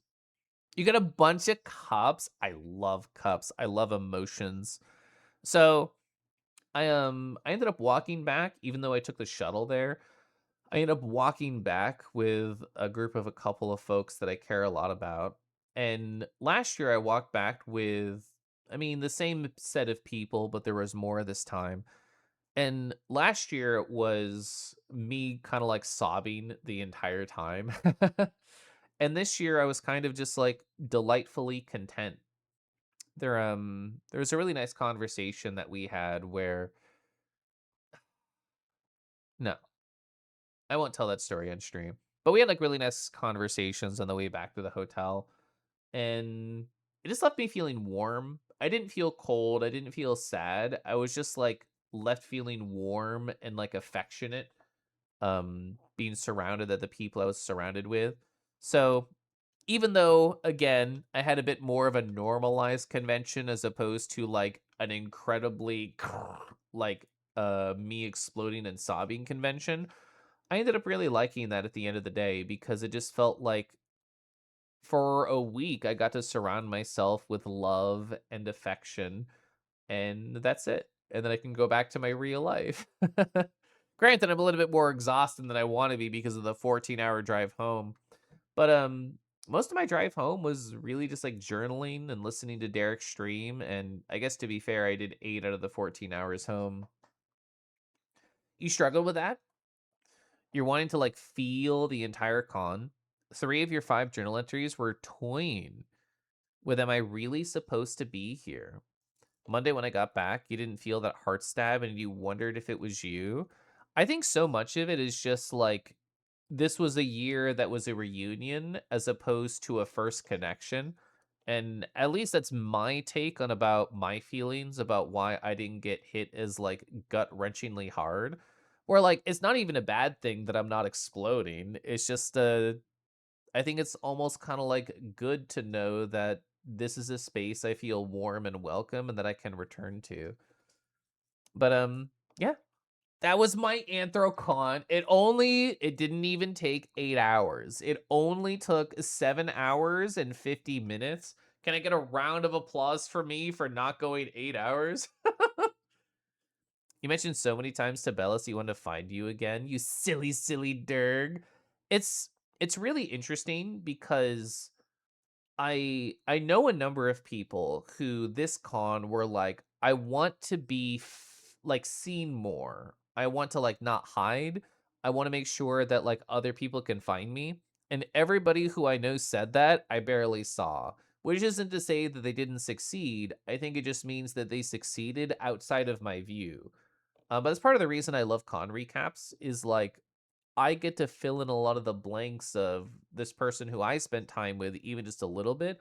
I get to understand what the heck they were up to that entire time. Thank you for the claps. We got to the end. Yeah. We I think that's all the stories that I want to tell about Anthrocon. I had a very hoppy good time. Thank you, Lan, for spending so much time with me and surviving a Kelef style con. I was talking about with friends, Lynn. I don't think you were around, but I'm gonna hiccup. I think it's funny how you went from barely knowing anybody at the con, like just one person, and then you got like taken on a road trip of how somebody who's done cons where they're known for years and you got to experience how that is. So congrats on surviving like that particular experience. If in 2018 somebody had done that with me, I would have been very exhausted. So thank you for being such a great sport about it. Thank you, Felix, for putting me in the suit and allowing this to happen. Thank you, Faye, for everything. You always provide such wonderful energy. I love my fibers. I love the coin. Thank you everybody for all the stickers. Thank you, all the boys for the cuddles on the floor. You're still exhausted? To be fair, you also had a really busy day today too. Oh, that's true. Yeah. Congrats on surviving the heat wave. Oh, that's your boy. Yeah, Mr. Booho right there. Oh man, he was also in like some of the photos that we had right here. Yeah. Oh my gosh, look at them. Woo! Wolf whistles at Lunar. Technically, your recap took 7.67 hours. If you round it up, it comes. No, we don't. We're not gonna round here. We're not gonna round. Why would we bother rounding? But yeah, it was a great time. I really like saving these like pure-refs that I have of older cons so I can kind of re-experience them in the future. It feels good. I feel warm. I feel happy with all the conversations and people that I got to meet. Maggots for brains is the songs that I need to listen to tonight. I don't know if I know that song. You haven't seen any pictures. So these are nice. You had a good time. I had a great time. I mean, I actually didn't take too many photos. I mostly just took photos of food because gosh, I love where was like the really nice food that I have? Yeah. Like this meal right here, such a fucking banger, incredible. Probably one of my best meals all year, IMO. Is a song from Olivia that just played? Yeah. Is a song that played two songs. Oh, okay. I just didn't remember like the name of the song. I'm really bad at remembering names of songs. You'll send one more of Lunar that you sent to Bowser. Was it the selfie that like you two took together? I'm already in your DMs right now. It is a selfie you took together. This is a great Lunar photo. Lunar's so attractive. There we go. Lan, also so attractive. Lan, also, they're a wolf. I guess I'll look for somebody to raid. I it's interesting because even yesterday I had a conversation with somebody where they're like, "Oh, Kelif, what video games are you playing recently?" And I can't not be existential, where I'm like, actually haven't even had much joy from any video game recently. Stares out the window. Um, so I don't know. I'll see what I end up doing on Thursday. I'll see if I jump back into Silk Song. I see if I try something else. It's been weeks since I've like touched a singular video game. So I'll figure it out. I'll think about it between here and then. Thanks for streaming. Thank you. Yeah, I agree with Arky. I think that whole album is really good. Twitch.com. You can tell it's not really Kelv because he didn't say twitch.television. Thank you for the stream. Thanks for hanging out. I always love talking about cons. I love reliving great moments of my life. That's part of what like I guess being a just chatting streamer is all about. But yeah, makes me feel loved. Glad to see you had a good time. I did. I did have a good time. Let's see. I'm debating rating a particular person, but they're also playing like a very spoiler-rich game. So I think I'll just rate somebody that I hung out with a lot at Anthrocon because that's always really fun to do. Thanks for the corn. I love corns. I still don't have like a plan for like later in the year. My husband offered to like take me to a different con. I forget which one that he mentioned, but it would only be like a month or two away. Anyway, I'm gonna raid Torrent_Dragon. Is it literally everybody in that call was also at Anthrocon? That might be true. I spent a lot of time talking with Torrent at the con. I talked to them at the coffee party. I talked to them at like a couple other locations. That's true. Y'all are loved and valid. I promise I think about my Twitch chat probably a lot more than I talk about or that I admit on the regular. I think you're all very interesting and fun, and I don't know. I appreciate all that you add to my life. um I'm excited for this upcoming week.